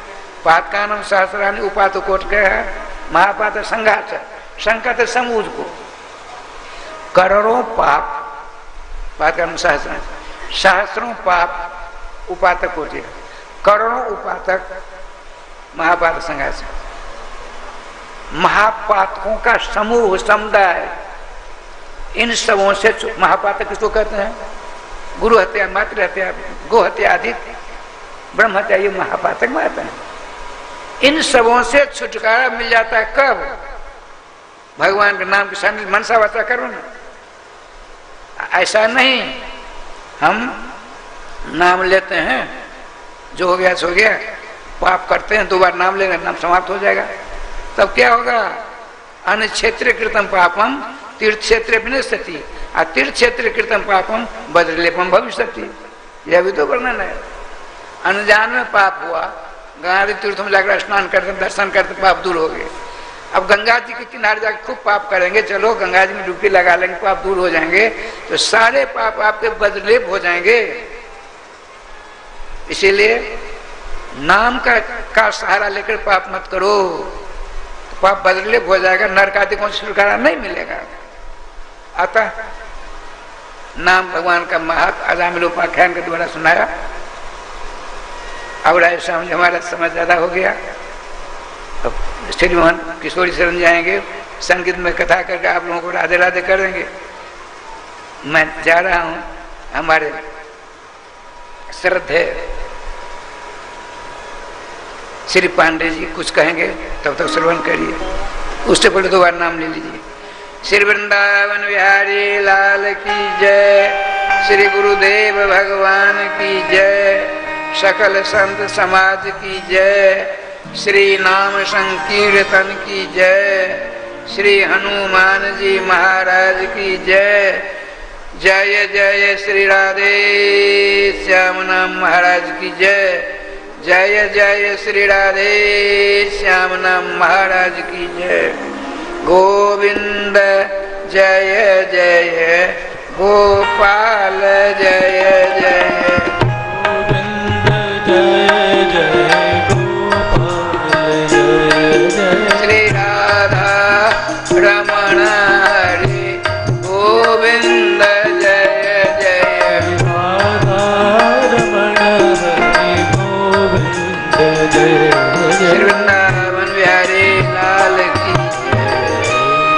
राधे। श्री सद्गुरुदेव भगवान की जय। श्री सद्गुरुदेव भगवान के श्रीमुख से दिव्य कथामृत का पान हम सभी भक्त कर रहे हैं। निवेदन करूंगा एक बार जोरदार तालियों से श्री सद्गुरुदेव भगवान का स्वागत करेंगे। और जो भक्त फेसबुक, यूट्यूब एवं श्रद्धा टीवी के माध्यम से जुड़ रहे हैं, निवेदन करूंगा एक बार दोनों हाथ उठा करके प्यार से बोलेंगे राधे राधे।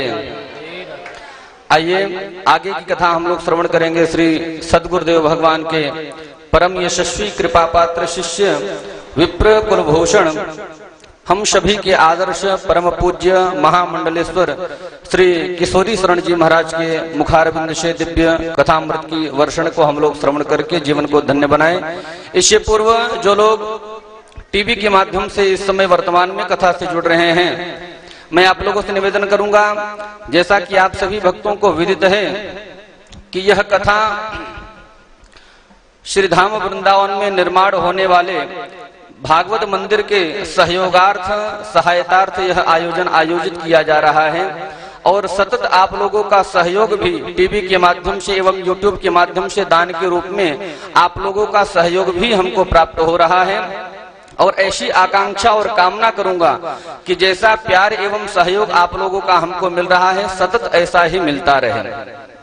तो मैं निवेदन करूंगा, जैसा कि आप सभी भक्तों को विदित है, श्री सद्गुरुदेव भगवान के सत्संकल्प स्वरूप श्री धाम वृंदावन मिथिला कुंज में भव्य एवं दिव्य श्री भागवत जी का मंदिर निर्माण होने जा रहा है। तो मैं निवेदन करूंगा, जो भी भक्त उस मंदिर से जुड़ना चाहते हैं, ऐतिहासिक पल में अपने आप को साक्षी बनाना चाहते हैं, यदि आप चाहते हैं कि विश्व के इतिहास में जब दानदाताओं का नाम स्मरण किया जाए तो उस श्रृंखला में हमारा भी नाम हो, तो मैं आप लोगों से निवेदन करूंगा, इस परम पावन सेवा से जुड़ करके आप अपने नाम को कीर्तिमान स्थापित कर सकते हैं। तो जो भी भक्त चाहते हैं कि भागवत मंदिर में हमारे द्वारा भी हमारी सहयोग राशि, हमारे द्वारा नेक कमाया धन लगे, तो एक ईंट की सेवा उस मंदिर में आपके नाम से एक ईंट लगाई जाएगी। उस एक ईंट की संपूर्ण सेवा मात्र 1100 रुपए रखी गई है। तो मैं निवेदन करूंगा, एक ईंट की सेवा 1100 रुपए। यदि आप चाहते हैं हमारे द्वारा उसमें एक श्लोक का दान किया जाए, एक श्लोक का लेखन ग्रेनाइट पत्थर पर किया जाए, तो उसके लिए आपको मात्र हमारे संस्थान को 5100 रुपए प्रदान करना पड़ेगा। एक श्लोक के निमित्त 5100 रुपए, 2 श्लोक के निमित्त 11,000 रुपए और 5 श्लोक के लिए मात्र 25,000 रुपए दे करके आप भागवत मंदिर से जुड़ सकते हैं। और एक परम पावन पुनीत सेवा प्रवाहित हो रही है, जिसके द्वारा संपूर्ण जनमानस दिव्य लाभ प्राप्त कर रहा है। वह सेवा है अखंड युगल नाम मंत्र संकीर्तन की सेवा। तो मैं निवेदन करूंगा, यदि आप लोग भी चाहते हो कि मिथिला कुंज वृंदावन में होने वाले अखंड युगल नाम महामंत्र संकीर्तन यज्ञ में एक आहुति हमारे नाम की भी लगे, तो मैं निवेदन करूंगा, यदि एक दिन का संकीर्तन करवाना चाहते हैं तो मात्र 1500 रुपए, 1500 रुपए आप हमारे संस्थान को भेज करके एक दिन का संकीर्तन अपने नाम से करवा सकते हैं। और यदि एक महीने का संकीर्तन करवाना चाहते हैं तो मात्र 15,000 रुपए। और यदि चाहते हैं कि वह अखंड युगल नाम महामंत्र संकीर्तन हमारे परिवार के कल्याण के निमित्त वृंदावन में मिथिला कुंज में सतत चलता ही रहे, जीवन और जीवन के समाप्त होने के बाद भी, तो आपको मात्र एक ही बार में 21,000 रुपए हमारे संस्थान को प्रदान करना पड़ेगा। इसके द्वारा उसी 21,000 रुपए के जो ब्याज होगा, उसी ब्याज से आपके परिवार के कल्याण के लिए अखंड युगल नाम महामंत्र संकीर्तन होता रहेगा। तो मैं निवेदन करूंगा, इस परम पावन पुनीत सेवा से भी आप जुड़ सकते हैं। और एक बहुत ही सुंदर सेवा की धारा जो सतत यहाँ पर महारानी कमला के पावन तट पर एवं मिथिला कुंज वृंदावन में प्रवाहित हो रही है, वह सेवा है माँ वैष्णो देवी अन्न क्षेत्र की सेवा। जिस प्रकार से आप लोग दर्शन करते हैं कि किस प्रकार से प्रत्येक वृंदावन में गरीब एवं दीन दुखी बच्चों की सेवा हमारे माँ वैष्णो देवी अन्न क्षेत्र के सेवा के द्वारा किया जाता है, जिसमें उनको सुंदर स्वादिष्ट एवं पौष्टिक भोजन बच्चों को प्रदान किया जाता है। और मिथिला कुंज में भी आप लोग दर्शन करते हैं टीवी के माध्यम से कि किस प्रकार से मिथिला कुंज आश्रम में सतत संत एवं वैष्णवों का भोजन भंडारा चलता ही रहता है। तो मैं निवेदन करूंगा, यदि आप लोग भी माँ वैष्णो देवी अन्न क्षेत्र सेवा से जुड़ना चाहते हैं, यदि आप चाहते हैं हमारे नेक कमाए गए धन के द्वारा किसी बालक का पेट भरे, किसी संत का पेट भरे, तो इसके लिए आपको मात्र एक दिन के अन्न क्षेत्र की सेवा 3100 रुपए है। आप 3100 रुपए प्रदान करके एक दिन का अन्न क्षेत्र का सेवा अपने नाम से करवा सकते हैं। तो इस परम पावन सेवा से जुड़ करके आप पुण्य लाभ प्राप्त करें। और जैसा कि मैंने पूर्व में भी निवेदन किया था, श्री सद्गुरुदेव भगवान एवं पूज्य महाराज श्री के सानिध्य में निःशुल्क अस्पताल का निर्माण होने वाला है, जिसमें गरीब एवं दीन दुखियों का निःशुल्क इलाज होगा, कोई भी उनसे शुल्क नहीं लिया जाएगा। तो यदि आप लोग चाहते हैं कि हमारे धन के द्वारा कोई रोगी निरोग हो, तो इसके लिए जरूर आप हमारे इस अस्पताल की सेवा से जुड़ें। यदि अस्पताल की सेवा से जुड़ना चाहेंगे तो एक बेड की सेवा मात्र 5100 रुपए है। 5100 रुपए दे करके आप हमारे इस अस्पताल की सेवा से जुड़ करके पुण्य लाभ प्राप्त कर सकते हैं। और राधा बाग में माँ सीता की सहचरी के रूप में पूज्य महाराज श्री के सानिध्य में विशाल एवं दिव्य वृक्षारोपण किया जा रहा है, ऑक्सीजन के हेतु एवं आपके कल्याण के निमित्त। तो मैं निवेदन करूंगा, यदि आप भी चाहते हैं हमारे परिवार में सुख शांति हो, तो आप लोग जरूर इस कंचन पुष्प वाटिका में एक वृक्ष का दान करें। यदि एक वृक्ष का दान करना चाहते हैं तो 500 रुपए, 2 वृक्ष का दान करना चाहते हैं तो 1100 रुपए आप हमारे संस्थान को भेज करके अपने नाम से, अपने परिवार के नाम से एक वृक्ष लगवा सकते हैं। और मैं निवेदन करूंगा, जो लोग टीवी के माध्यम से इस समय कथा से जुड़ रहे हैं, श्री सद्गुरुदेव भगवान एवं पूज्य महाराज श्री के सानिध्य में आने वाली जो 6 तारीख है, 6 अगस्त से लेकर के 12 अगस्त तक पुनः प्रतीक वृंदावन के परम पावन परिसर में पुनः श्रीमद् भागवत की दिव्य कथा का आयोजित होने वाला है। तो जो भी भक्त देश में बैठे हैं, अपितु विदेश में बैठे हैं, यदि वो भी चाहते हैं कि इस पुनीत आयोजन में हम अपनी सहभागिता दिखाएं, इस आयोजन में पोथी यजमान बनना चाहते हैं, संकल्पित यजमान बनना चाहते हैं, तो आप भी हमसे संपर्क कर सकते हैं। एक पोथी यजमान बनने की जो सेवा है मात्र 7100 रुपए है। 7100 रुपए दे करके आप पोथी यजमान बन सकते हैं। उसके द्वारा उसमें उस ब्राह्मण की संपूर्ण दक्षिणा एवं पूजन की संपूर्ण सामग्री रहेगी। तो मैं निवेदन करूंगा, पोथी यजमान की सेवा से भी आप जुड़ सकते हैं। और रामेश्वरम महादेव का यहाँ पर दिव्य भव्य अभिषेक होता है, उस अभिषेक की सेवा के साथ में भी जुड़ करके आप लोग पुण्य प्राप्त कर सकते हैं। और जो लोग टीवी के माध्यम से जुड़ रहे हैं, निवेदन करूंगा, आपके टीवी स्क्रीन पर हमारे सेवा संस्थान का एक QR कोड आप लोगों को बार बार दिखाया जाता है। तो निवेदन करूंगा, वह QR कोड जब भी आप लोगों के टीवी स्क्रीन अथवा मोबाइल स्क्रीन पर आए, तुरंत आप अपने उस मोबाइल से स्कैन करें।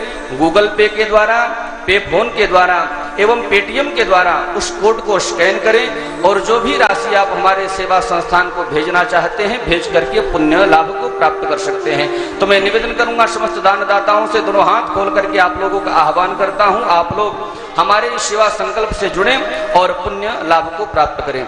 आइए अब हम सभी भक्त प्रवेश करते हैं व्यास मंच पर। मंचासीन पूज्य महाराज श्री से निवेदन करेंगे और एक बार जोरदार तालियों के साथ में स्वागत करते हुए प्रार्थना करेंगे, हे पूज्य व्यास जी महाराज, आज पंचम दिवस की कथा में अवगाहन करा करके हम सभी भक्तों के जीवन को धन्य बनाएं। पूज्य व्यास जी महाराज। श्री वृंदावन बिहारी लाल की जय। राधाम कृष्ण स्वरूपं कृष्णं राधा स्वरूपिणं कैलात्मानं निकुञ्जस्थं गुरुरूपं सदा भजे। वाञ्छा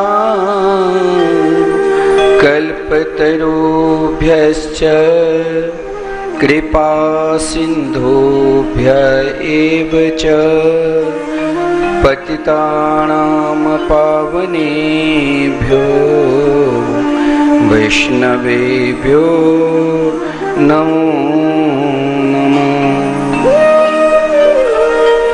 आइए हम सब भाव के साथ 2 मिनट संकीर्तन करें, तत्पश्चात कथा में प्रवेश करें।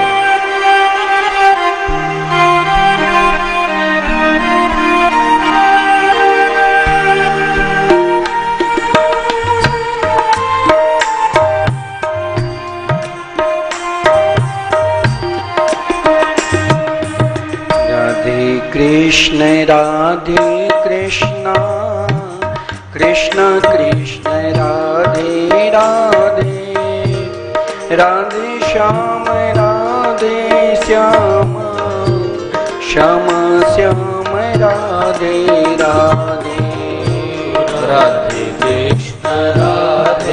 कृष्ण कृष्ण कृष्ण कृष्ण राधे राधे राधे श्याम श्याम श्याम राधे राधे राधे कृष्ण कृष्ण कृष्ण राधे राधे राधे श्याम श्याम श्याम श्याम राधे राधे राधे कृष्ण कृष्ण कृष्ण राधे राधे राधे श्याम श्याम श्याम श्याम राधे राधे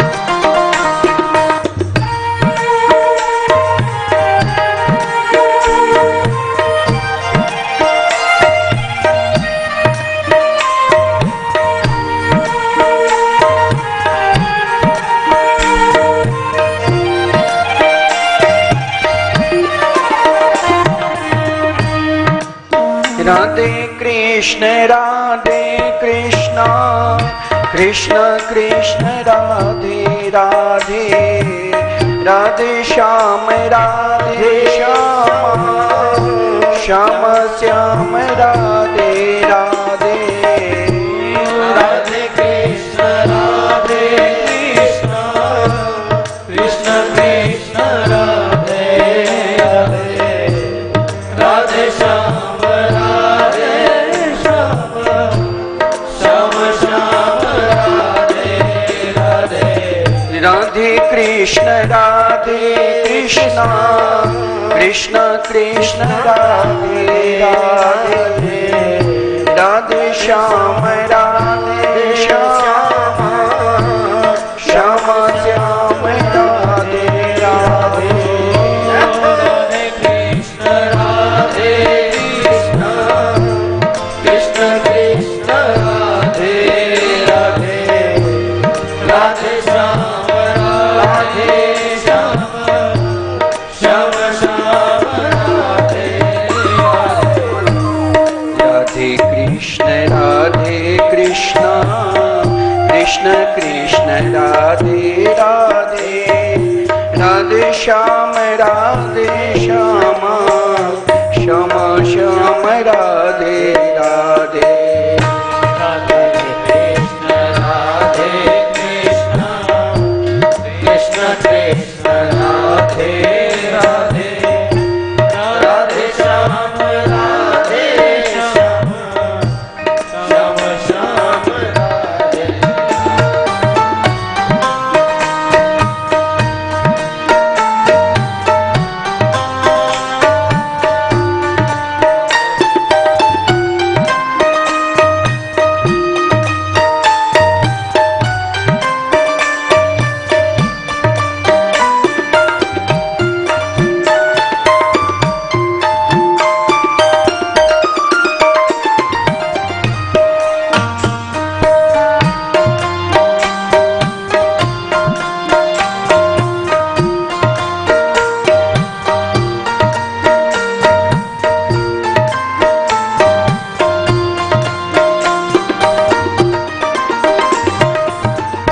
राधे कृष्ण कृष्ण कृष्ण राधे राधे, राधे श्याम श्याम श्याम राधे राधे। राधे कृष्ण राधे कृष्ण कृष्ण कृष्ण राधे राधे, राधे श्याम राधे श्याम श्याम श्याम राधे राधे। राधे कृष्ण कृष्ण कृष्ण राधे राधे, राधे श्याम श्याम श्याम श्याम राधे।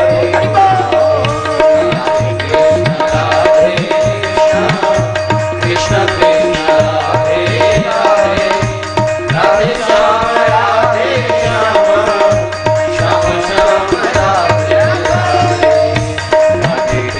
राधे कृष्ण कृष्ण कृष्ण राधे राधे, राधे श्याम राधे श्याम श्याम श्याम राधे राधे। राधे कृष्ण कृष्ण कृष्ण कृष्ण राधे राधे, राधे श्याम राधे श्याम श्याम श्याम राधे राधे। राधे कृष्ण कृष्ण कृष्ण कृष्ण राधे राधे, राधे श्याम राधे श्याम श्याम श्याम राधे राधे। श्री वृंदावन बिहारी लाल की जय, श्री सदगुरुदेव भगवान की जय। जय जय श्री राधे। हम समस्त भक्त जो श्रद्धा टीवी चैनल के माध्यम से अपने घर पे बैठकर या मिथिला कुंज यूट्यूब चैनल के माध्यम से मोबाइल के द्वारा स्वयं को कथामृत का रसास्वादन कर रहे हैं, और प्रत्येक वृंदावन सत्संग भवन में जितने भी श्रद्धालु हैं, हम सब परम सौभाग्यशाली है जो इस पावन पुनीत श्रावण मास के पावन शुभ अवसर पर पूज्य गुरुदेव के द्वारा एकमात्र विशुद्ध भगवान नाम के शरण लेने से प्राणी मात्र को क्या मिलते हैं और क्या नहीं मिलते हैं। जीवन में समस्त प्राणियों के लिए एक ही सर्वश्रेष्ठ औषधि है, एक ही दवा है, जिन दवा को खा लेने से कभी बीमार ही नहीं पड़ता है, वो भगवान नाम है। हम सब गुरुदेव के द्वारा भागवत चिंतन के माध्यम से अनेक प्रसंग समय समय पर श्रवण करते हैं। उनके भाव के द्वारा जब जिस समय जो प्रसंग उनके हृदय सिंहासन रूपी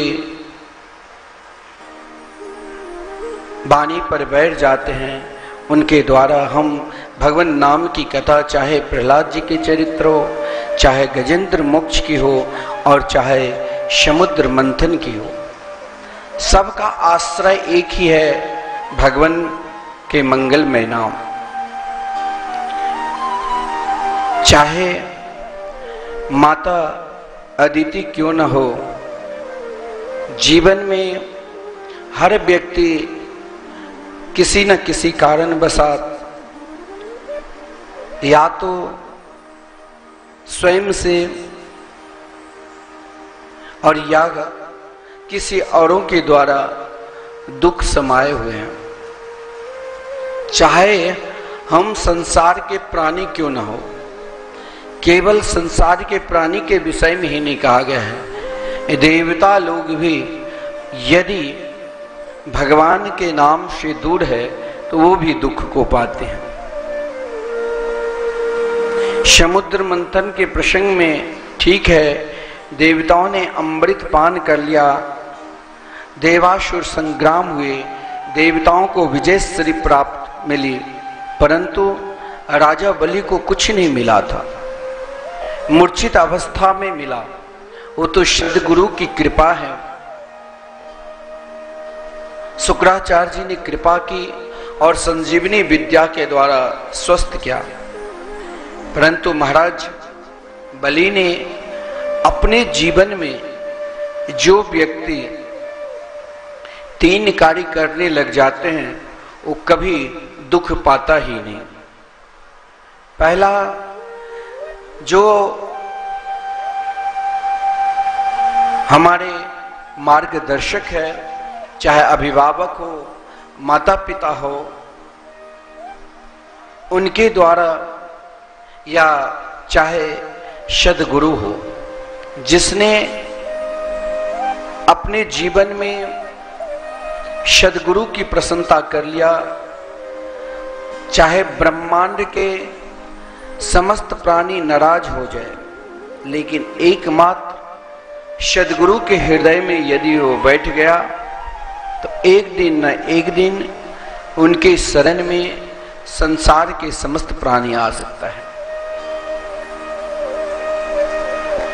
दूसरा कार्य यह है, जिसने अपने जीवन में गौ की सेवा, जैसे सामने यहाँ बहुत सुंदर मंदिर जैसे प्रत्येक वृंदावन है, कमला जी की धारा बह रही है, और राधा बाग, जहां सुंदर बाग में आम के वृक्ष क्यों लगाया गया, और भी वृक्ष लगना चाहिए। तो आप श्री राम कथा श्रवण किए होंगे, जिस समय प्रभु श्री राम मिथिला में पधारे तो आम के वृक्ष के नीचे ही, उस वाटिका में सर्वप्रथम आम के वृक्ष के नीचे ही बैठे थे। और आम के वृक्ष शास्त्र में बहुत पवित्र माना गया है।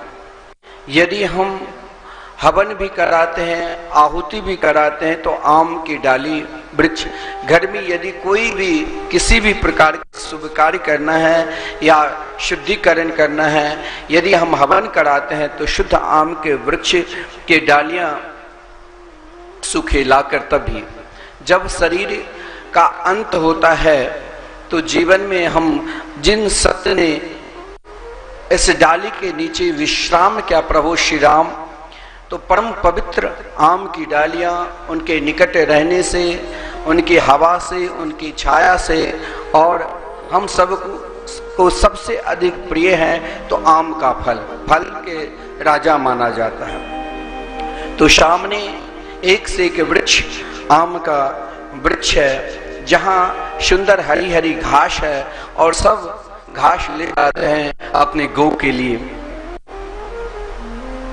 वृक्ष जब बड़ा हुआ तो हमें फल मिलेगा, और वर्तमान समय में हम सब गौ घास के लिए हरी हरी घास ले जाते। तो जीवन में जिसने गौ की सेवा कर ली, जिसने वृक्ष की सेवा कर ली,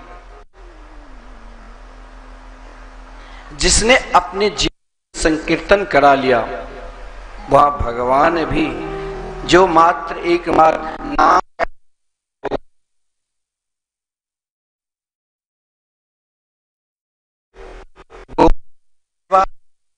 गुरु की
कहा कि तुम एक काम करो, गौ की सेवा करो।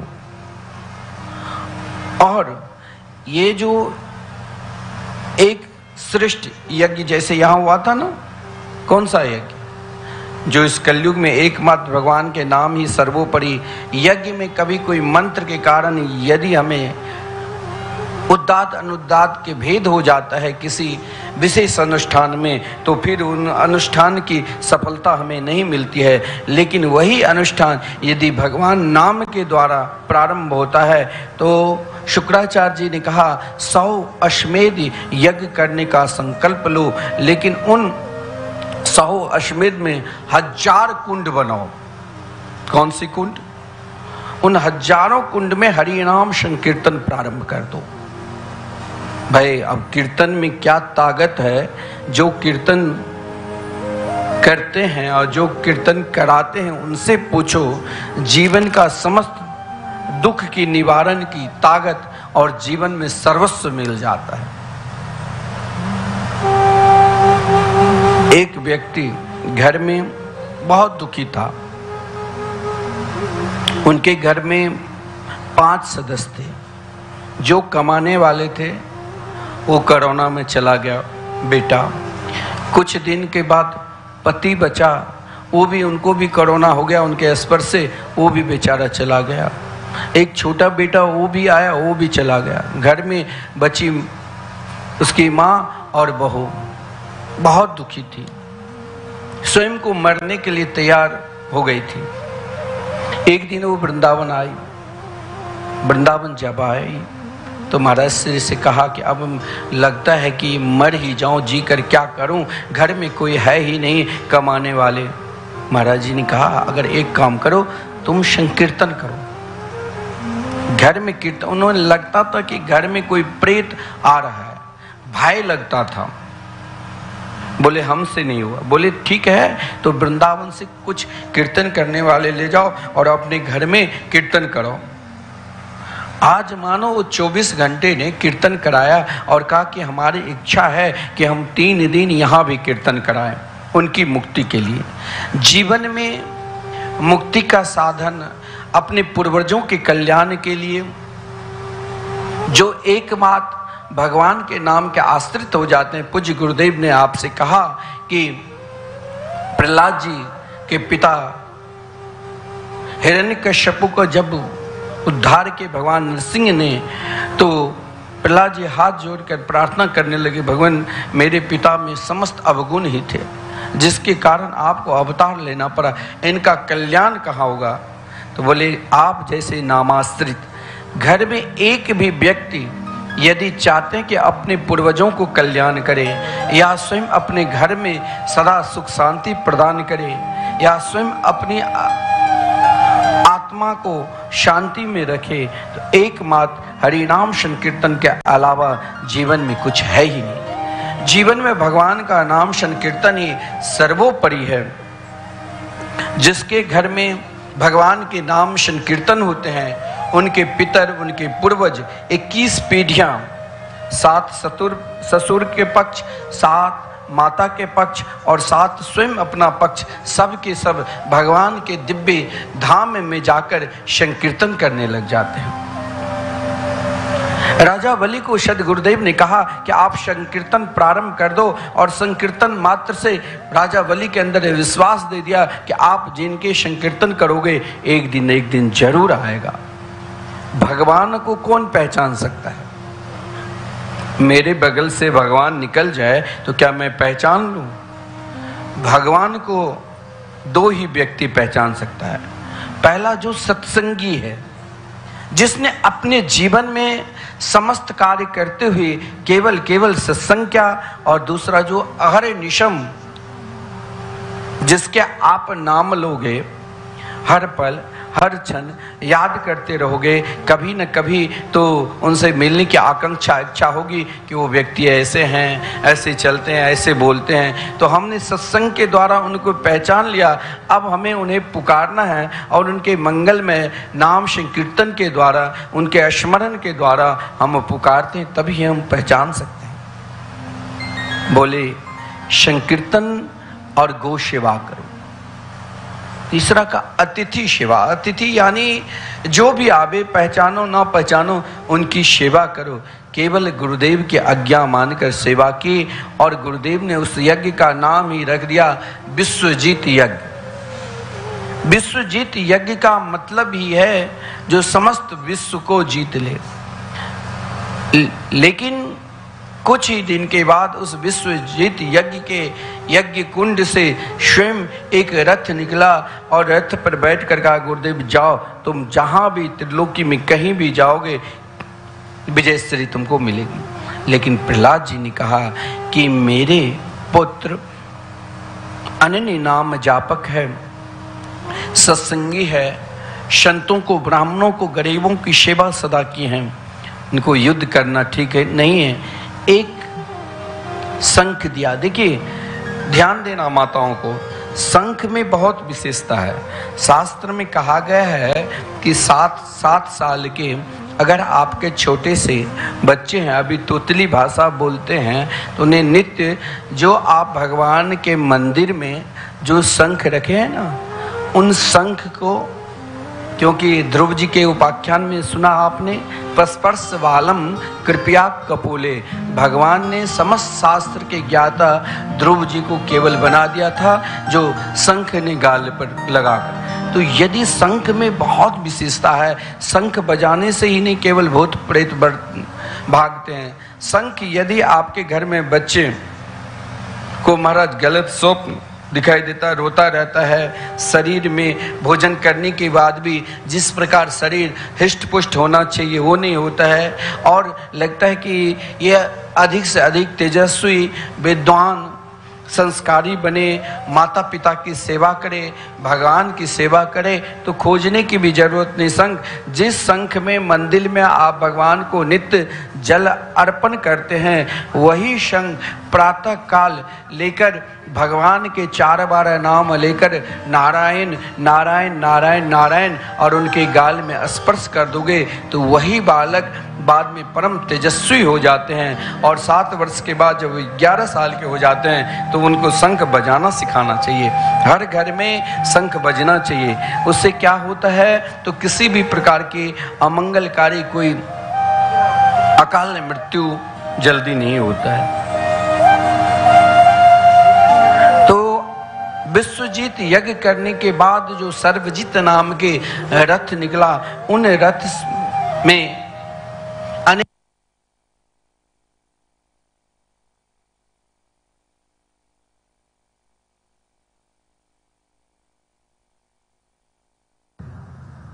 और एक कमल की पुष्प पे माला दे दिया, ये कभी मुरझाएंगे नहीं। केवल शंख बजाते ही महाराज सत्य सब देवता पलायन हो गए, गंगा में छुप गया। लेकिन शास्त्र में ये भी कहा गया है कि अगर जीवन में पुत्र के जीवन में कष्ट आता है तो सबसे अधिक दुख अगर किसी के अंदर है तो माता श्री है। आज जब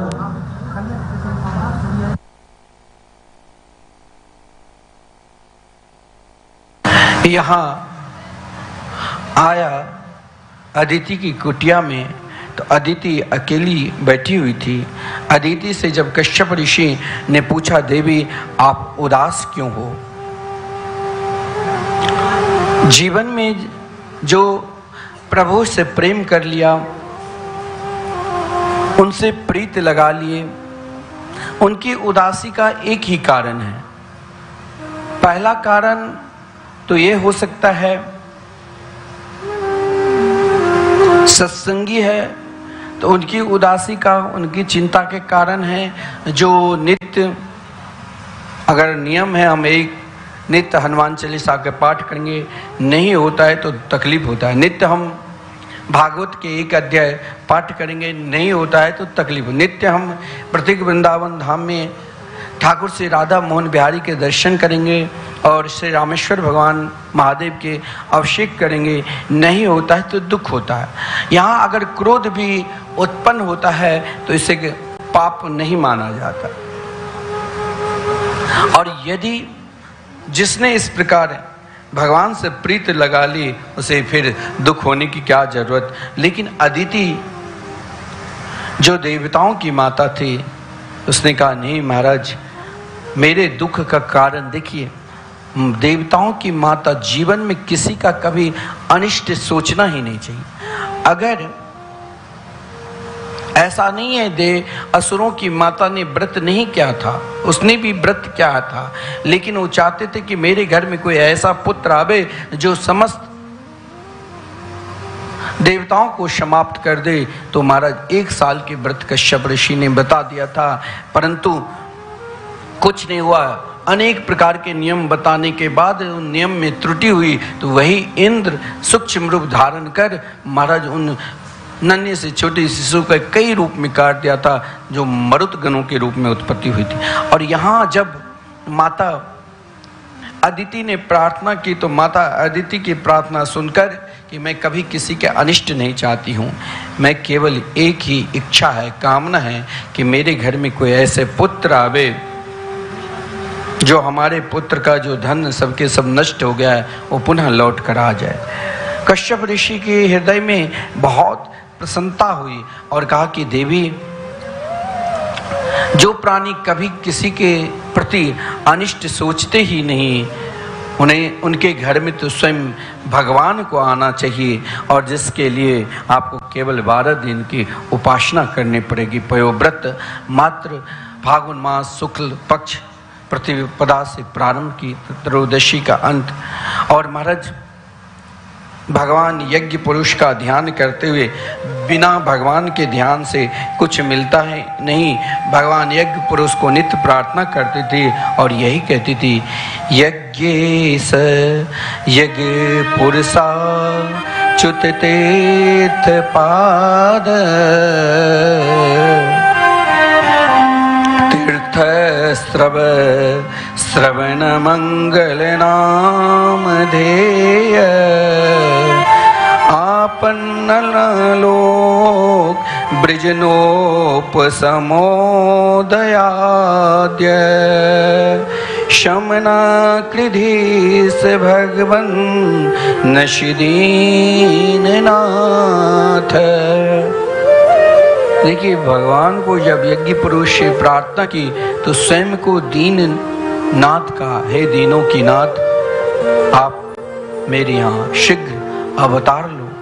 भगवान ने चतुर्भुज रूप में अवतार लिया, दर्शन दिया। माता अदिति ने प्रार्थना की। माता अदिति से यही भगवान ने कहा कि देखो, मैं कभी असुर को तो मार सकता ही नहीं, और वो राजा बलि जैसे धर्म के ज्ञाता स्वयं मेरे नाम रूप लीला धाम को पहचान लिए हैं, ऐसे भक्त को तो मैं मार ही सकता नहीं। क्योंकि जिसने स्वयं भगवान के वचन है, जिसने अपने गुरुदेव के वचन मान लिया, जिसके ऊपर गुरुदेव की कृपा हो गई, उसे स्वयं भगवान ने कहा मैं भी कुछ नहीं बिगाड़ सकता हूँ, दुनिया क्या बिगाड़ रही। लेकिन एक बात ध्यान देना, आजकल बहुत लोगों की एक आदत बन गई, कोई बुराई स्वप्न में देख लिया तो कहीं नहीं बोलते हैं, और स्वप्न में यदि आप भी सावन मास है भगवान शिव के किसी रूप का दर्शन कर लिया तो ये सभी को बोलने लग जाते हैं।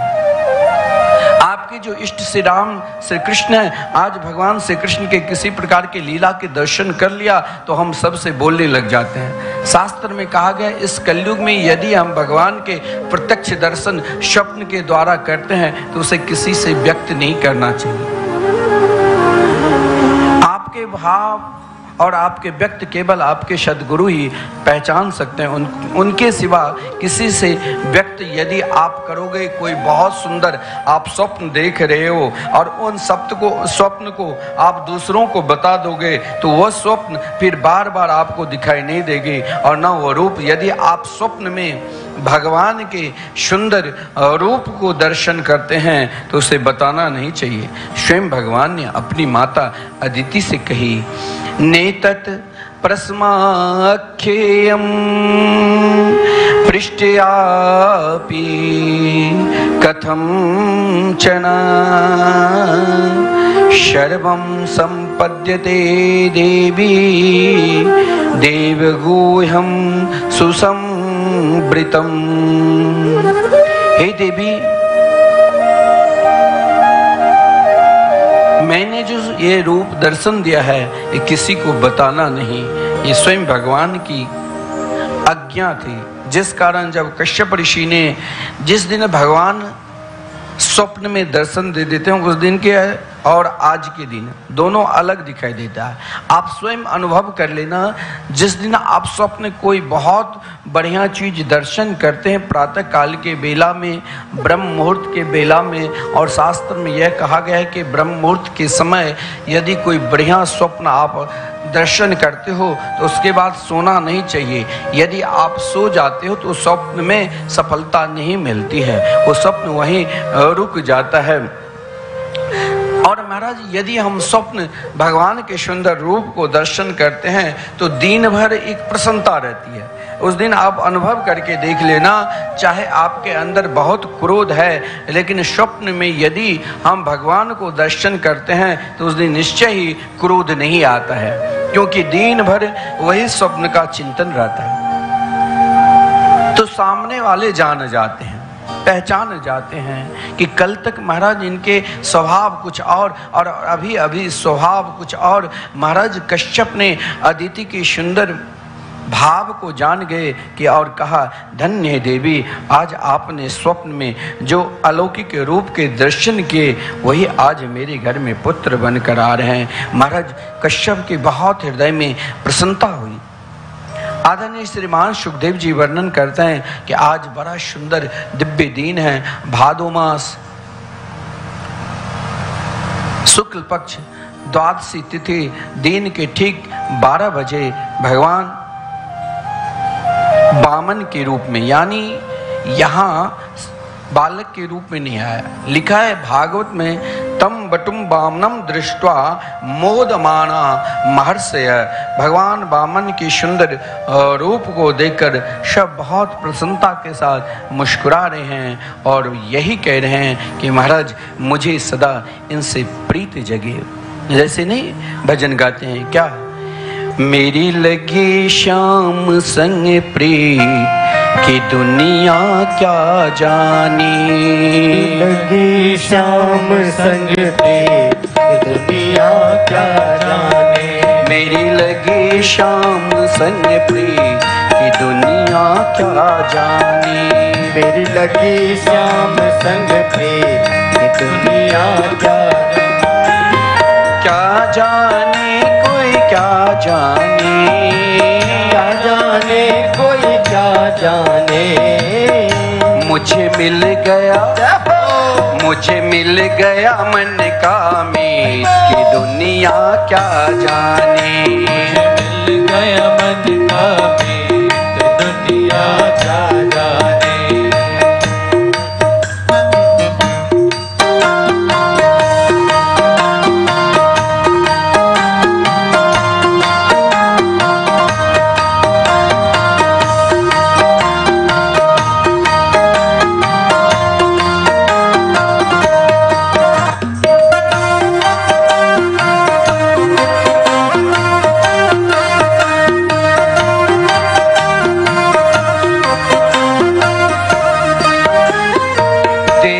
छवि है श्याम की जब से, एक छवि है श्याम की जब से। हुई दीवानी मैं तो तब से, हुई दीवानी मैं तो तब से। बंधी प्रेम की डोर मोहन से, बांधी प्रेम की डोर मोहन से। नाता तोड़ा मैंने जग से, नाता तोड़ा माननीय सभापति महोदय जीत की दुनिया क्या जाने। ये कैसे पागल प्रीत दुनिया क्या जाने। कैसी पावन प्रीत दुनिया क्या जाने। ये कैसी पावन प्रीत दुनिया क्या जाने।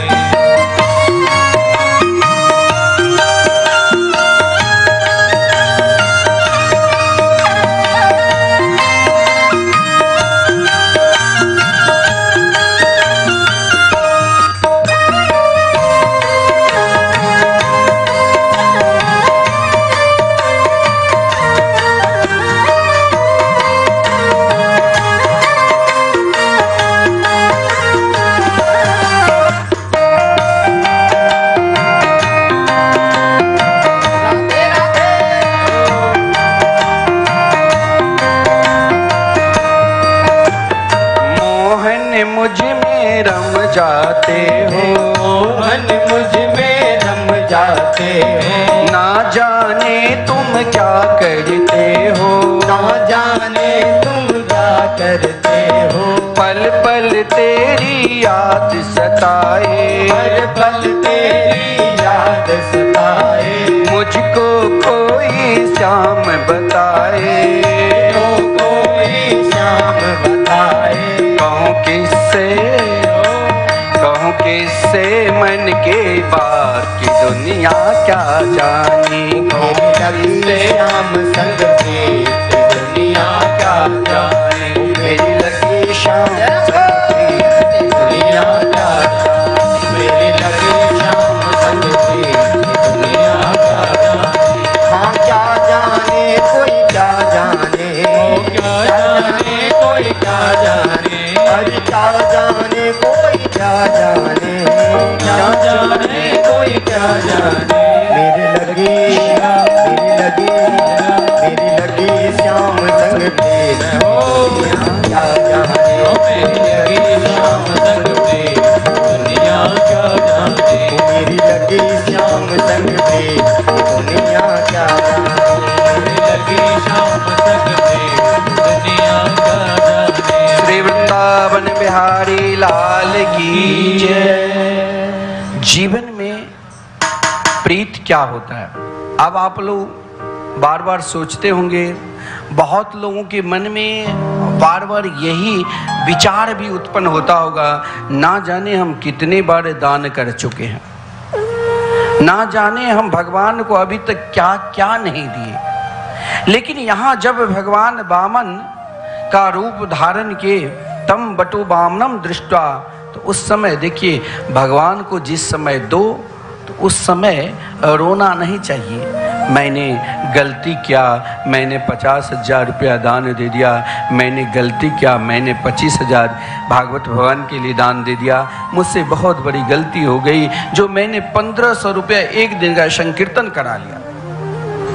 अगर आप रोते हो दान करने के बाद, पश्चाताप कर रहे हो, तो यह इससे बढ़िया दान मत करो, यह एक महा अधर्म हो जाता है। क्योंकि जब हम भगवान के लिए देते हैं और जब हम भगवान के लिए सोचते हैं तो मेरे लिए एक उत्सव बन जाता है। और वहां रोना नहीं, वहां तो मोद माना महर्ष है, वहां तो प्रसन्नता में मुस्कुराना चाहिए। महाराज जिस समय भगवान के प्रागट हुए, समस्त देवताओं ने पुष्पों की वर्षा की और सब सोचा मैंने क्या दूं, मैंने क्या दूं। तो माता अदिति ने सोचा चलो भगवान चाहे मेरे पुत्र बनकर आए, लेकिन अगर ब्रह्मचारी रूप धारण किए तो माता अदिति स्वयं यज्ञोपवीत संस्कार का जब वर्णन प्रारंभ हुआ तो कोपिन धारण माता अदिति ने कराया। स्वयं मंत्र यज्ञोपवीत बृहस्पति जी ने प्रदान की। सूर्य देव ने सोचा मैं क्या दूं, तो गायत्री मंत्र ने प्रदान की। जगतपति यानी समस्त ब्रह्मा इत्यादि देवता सब के सब ब्रह्मा जी ने छत्र दिया और कमंडलु दी। स्वयं सरस्वती ने जीवन में देखो भगवान भी स्वयं जब चलते हैं और ब्रह्मचारी के रूप में वामन भगवान के रूप में अवतार लिए तो जाप माला यानी माला जीवन में जिसने माला को छोड़ दिया उसने मानो सब कुछ छोड़ दिया।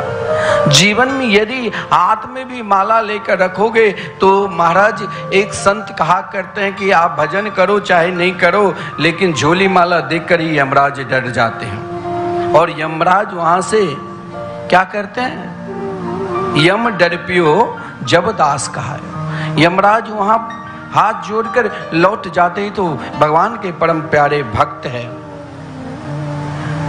तो सरस्वती जी ने जाप माला प्रदान की।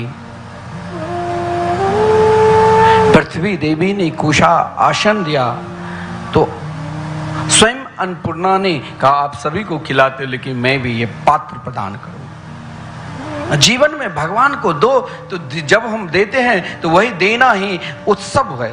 नहीं, भगवान आप मंदिर में कुछ समर्पित करते हो तो भगवान केवल हमारे भाव के, भगवान आपने 56 प्रकार के व्यंजन सजा दिया और आप सोचोगे कि भगवान ये व्यंजन खाते क्यों नहीं है, ये तो खाते हैं ही नहीं, ये सब वैसे पुजारी का काम है। आप महामूर्ख हो, भगवान खाते हैं। भगवान भोजन ये आपके चावल दाल रोटी सब्जी खाने के लिए आप सोचोगे जैसे हम खाते हैं वैसे भगवान खाएंगे। भगवान वो रस स्वरूप है, जिस भाव से हम उनके लिए बनाते हैं। आप यदि क्रोध रूप में भोजन तैयार करोगे तो भगवान नहीं स्वीकार करेंगे। तब भगवान कहेंगे कि अगर तुम क्रोध रूप में भी बनाए हो तो चलो मेरे को नरसिंह रूप में तब तुम उपासना करो। भगवान नरसिंह के रूप, भगवान को तो यदि प्रेम करना है तो उनके लिए अनेक प्रकार, रोज नाना प्रकार के व्यंजन बनाकर समर्पित करो। बहुत लोग अगर घर में अलमारी में भगवान के सुंदर रूप माधुरी को रख दिया तो अपने तो सुंदर सुंदर भोजन करते हैं और कहते हैं भगवान क्या खाने के लिए आते हैं। अरे मूर्ख, भगवान खाते हैं। भगवान क्या खाते हैं? उस भोजन के भगवान रस लेते हैं, क्योंकि उनका नाम ही है रसो वैसा, रसानाम समूह जैसे रस। जिसने रस को ही रसास्वादन करते हैं, भगवान उन भोजन का भाव, उन भोजन का रस कि मेरे परम प्यारे भक्त आज मेरे लिए किस रस में इस प्रकार नाना, चाहे आप 200 प्रकार 500 प्रकार व्यंजन तैयार कर लो, भगवान हर व्यंजन के रस का रसास्वादन करते हैं। तो भगवान वामन के सुंदर रूप माधुरी तो विलक्षण थे ही, लेकिन उन रूप माधुरी को पूर्ण रूप से प्रदान करने के लिए महाराज समस्त देवताओं ने अपने अपने अनुसार भगवान को सुसज्जित किया। कभी भी ये न सोचो कि हम भगवान के श्रृंगार नहीं करेंगे। अरे भगवान अगर ब्रह्मचारी का रूप ही धारण किया तो समस्त देवताओं ने भगवान के श्रृंगार किया, और श्रृंगार करने के पास यज्ञोपवीत संस्कार हुआ। भिक्षाटन जैसे मिथिला में तो संसार में जिस पद्धति के द्वारा मिथिला में कर्मकांड प्रधान है वो कहीं नहीं। यहाँ अगर आपको देखना है तो एक बार आप मिथिला में कहीं किसी के घर जाओ जहाँ यज्ञोपवीत किसी ब्राह्मण बालक के होते हैं तो किस नियम से, किस उपासना के द्वारा, कहीं कहीं तो शादी जब हो जाते हैं तब यज्ञोपवीत पहना देता है। लेकिन यहाँ 9 साल की अवस्था, 12, 15 अधिक अवस्था हो गए तो कोई छोटे बालक जब घर में होता है, क्योंकि अभी ये ब्रह्मचारी रूप में है, ये बहुत बड़ा हो गया, 20-22 साल के हो गया, अब इन छोटे बालक के साथ इनका यज्ञोपवीत माना जाएगा। क्योंकि शास्त्र में कहा गया है 9 साल के नीचे ही यज्ञोपवीत सर्वश्रेष्ठ माना जाता है। यहाँ बांस को महाराज पूजन करके, बांस को भी वैसे नहीं काटते हैं क्योंकि वहां भी देवता की बास है। बांस को पूजन करने के बाद उनको वहां से लाया जाता है, फिर भी सीधे बांस को नहीं काटते हैं। फिर दूसरा दिन उन बांस के पूजन होता है। जो भी यज्ञोपवीत संस्कार में जो भी पात्र लगेगा उन सब का पूजन होता है। शुद्ध मिट्टी भी बहती हुई नदी में, जो नदी में जहाँ पूजन हुआ वहाँ की मिट्टी से महाराज यज्ञ में जो भी यज्ञोपवीत संस्कार में व्यंजन इत्यादि बनता है उन शुद्ध मिट्टी से। और 4 दिन तक यज्ञोपवीत संस्कार के बाद भी उनका नित्य संध्या बंधन सिखाया जाता है। नित्य नियम क्या है, अब लोग माने ना माने लेकिन पद्धति बहुत विलक्षण है। यहाँ के हर संस्कार मिथिला परंपरा अनुसार जो एक संस्कार है, जिस संस्कार को स्वयं महाराज जनक जी ने हम सबको प्रदान किए हैं, और माता जगत जननी जानकी जी जिसे स्वयं स्वीकार करने के लिए, जिस पद्धति को स्वीकार करने के लिए स्वयं प्रभु श्री राम को आना पड़ा, तो क्या विलक्षण है। भगवान जब भिक्षा पात्र में लेकर माता से और अपने गुरुदेव बृहस्पति जी को समर्पित किया तो गुरुदेव ने कहा बहुत कम है, मुझे अधिक चाहिए। देखिए यही एक संत महात्मा के लक्षण है। आपने भिक्षा दी, आपने एक दिन कीर्तन करा लिया, क्या आप एक ही दिन भोजन करते हैं? अगर आपको समर्थ है तो बार बार सत्कर्म करो, ये नहीं रोकना नहीं चाहिए। देखिए ये तो प्रसन्नता की है।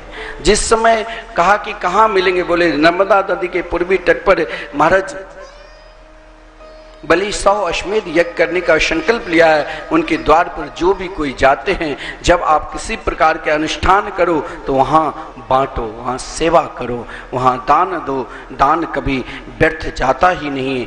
भगवान जब वामन के रूप में महाराज बलि के द्वार पर पहुँचे तो एक प्रसन्नता देखी।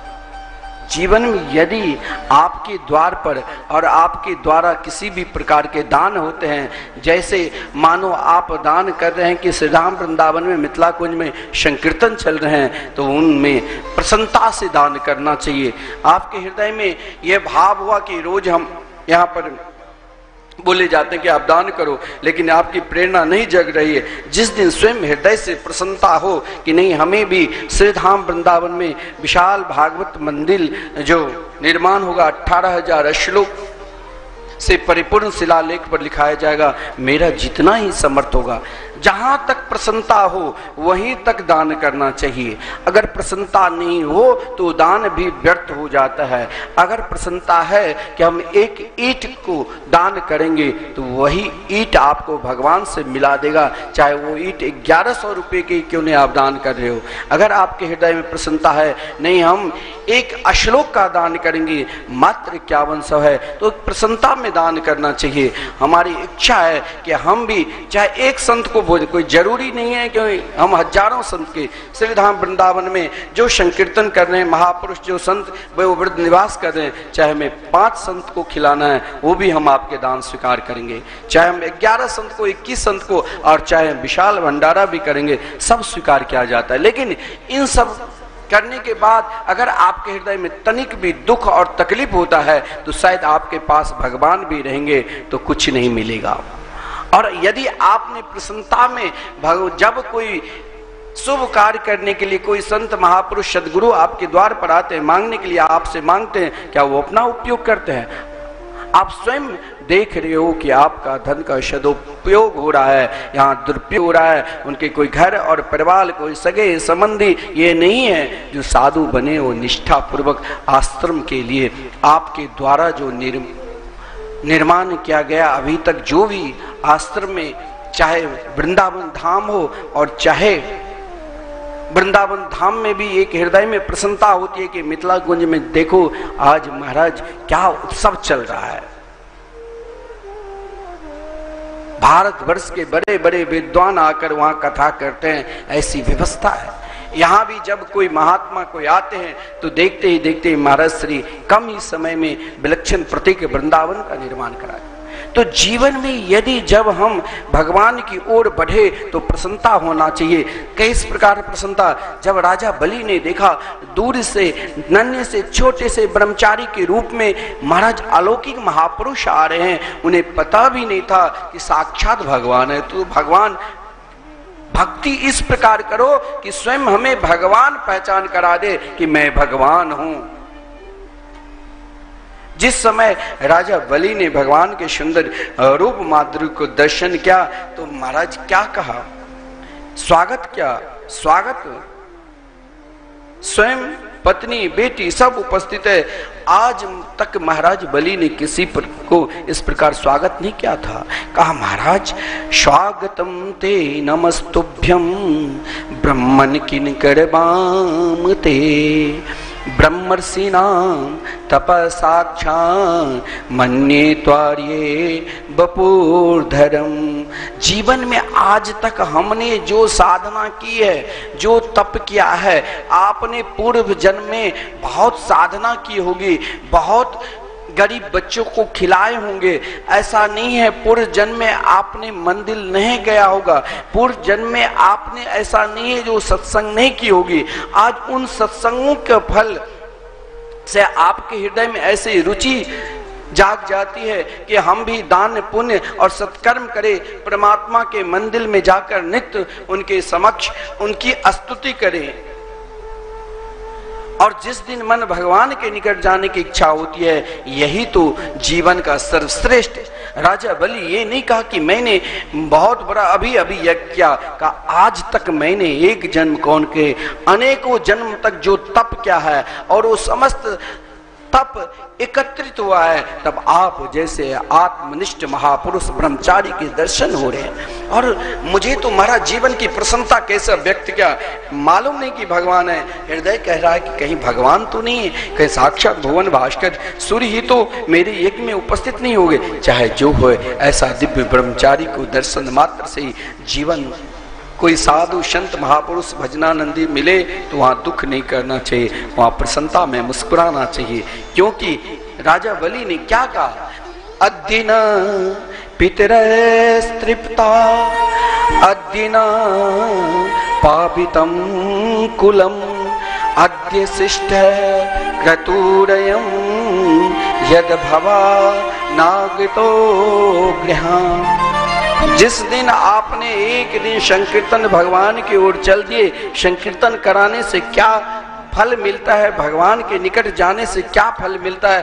यहाँ देखो स्वयं राजा बलि ने कहा अद्दिना पितरस्तृप्ता, हे प्रभु आपकी चरणार बिंद के रसास्वादन प्राप्त करने के मात्र भी आज हमारे पितर सब के सब धन्य हो गए। आप जिस दिन भगवान के लिए दान दे रहे हो, आप किसी के बाप का दान नहीं देते हो। आपको भगवान ने यदि सामर्थ्य दिया है तो आप दान दे रहे हो, तो भगवान के लिए दान दे रहे हो। और उन दान में हमें प्रसन्नता होनी चाहिए। आपकी इच्छा है कि हम कथा करावे और उन कथा में कोई विघ्न डाल दे, ये सब व्यर्थ है, ये सब क्या है, ये सब तो वैसे इनका काम है कर, मन टूट जाता है। जो ऐसा बोलता है वो महापापी है, उनके संग भी हमें पाप लगेगा, शास्त्र में कहा गया है। क्योंकि भगवान के लिए यदि हम समर्पित होते हैं तो क्या वहां व्यर्थ जाएगा। राजा बलि ने कहा केवल हमारे पितर ही धन नहीं, ना जाने घर में परिवार में नाना प्रकार के अधर्म भी होता है, पाप भी होता है। कहा अद्दिना पापितम कुलम, आज हमारे कुल परम पवित्र हो गए। जिस कुल में चाहे हमारे स्वभाव चाहे बहुत बढ़िया है और चाहे हमारी स्वभाव देवता की तरह है, चाहे हमारी स्वभाव असुर की तरह है, लेकिन इन स्वभावों को भी बदलना है तो भगवान के शरण में चले जाओ, जहां क्या मिलेगा, पवित्रता। अद्दिना पावितम कुलम, बोले पितरधन कुल पवित्र, लेकिन अगर अपने अंदर कमी है, खोट है तो सब बेकार। लेकिन भगवान के शरण में जाने मात्र से अद्य शिष्ट क्रतुरयम, हे प्रभु हम धन्य हो गए। मैं नहीं जानता हूं मेरे अंदर शतोगुण है कि रजोगुण है कि तमोगुण है। आज इन सतोगुण को भी, आज इन रजोगुण को भी, आज इन तमोगुण को भी हे मेरे गिरधर, हे मेरे गोपाल आपके चरणार बिंद में समर्पित करता हूं। अब तो हम आपके हो गए। जीवन में दो राजा बलि ने सोचा कि क्या दूं, क्या ये ब्रह्मचारी आज मेरे द्वार पर मांगने के लिए आए हैं तो मैं क्या दूं, लगता है क्यों नहीं सर्वस्व दूं। और मन ही मन कह दिया यद यद बटो वांछसी तत्प्रतीक्षा में, जो चाहिए वो आज हमसे ले लो। लेकिन भगवान वामन ने कुछ नहीं मांगा, वो केवल उनकी निष्ठा को देखा। आप चाहे बहुत धन है आपके पास, दान कर ले, तो दान करने के बाद भी अगर जीवन उस स्तर तक नहीं पहुंचता है, भगवान के चरणों में भक्ति करने का मन नहीं करता है, तो मान लो कहीं ना कहीं हमारा दान व्यर्थ तो नहीं हो गया। हमने भगवान के चरणार बिंद को प्राप्त किया तो भगवान मेरे ऊपर कृपा करेंगे। भगवान ने कहा इसने सर्वस्व दे रहा है, कहा यद यद बटो वांछसी तत्प्रतीक्षा में, तो मैं क्या दूं। मौन था, लेकिन उन मौन को बताने में, देखिए आप कहोगे कि गुरुदेव का क्या जरूरत है। देखिए शुक्राचार्य जी ने पहचान लिया, क्योंकि जिस समय भगवान ने कहा कि राज, बहुत देर के बाद बोले ब्रह्मचारी बोलते नहीं, बोले जरूर बोलेंगे। कुछ देर के बाद माला पूर्ण हुआ। शास्त्र में कहा गया है यदि आप माला जाप करते हैं, 108 दाने की माला है, गुरु मंत्र जिस समय आप जाप कर रहे हो मंदिर में बैठकर, ठाकुर जी के जो आपके इष्ट है उनके समीप, तो बात नहीं करना चाहिए। जब आप भगवान के नाम संकीर्तन कर नाम जाप कर रहे हो तो उस समय यदि कोई किसी कारणवशात आपसे बात करे तो उन माला जहां आप प्रारंभ कर रहे हो वहां पर जो दाना है 108 उन दाना पे हाथ रखना चाहिए।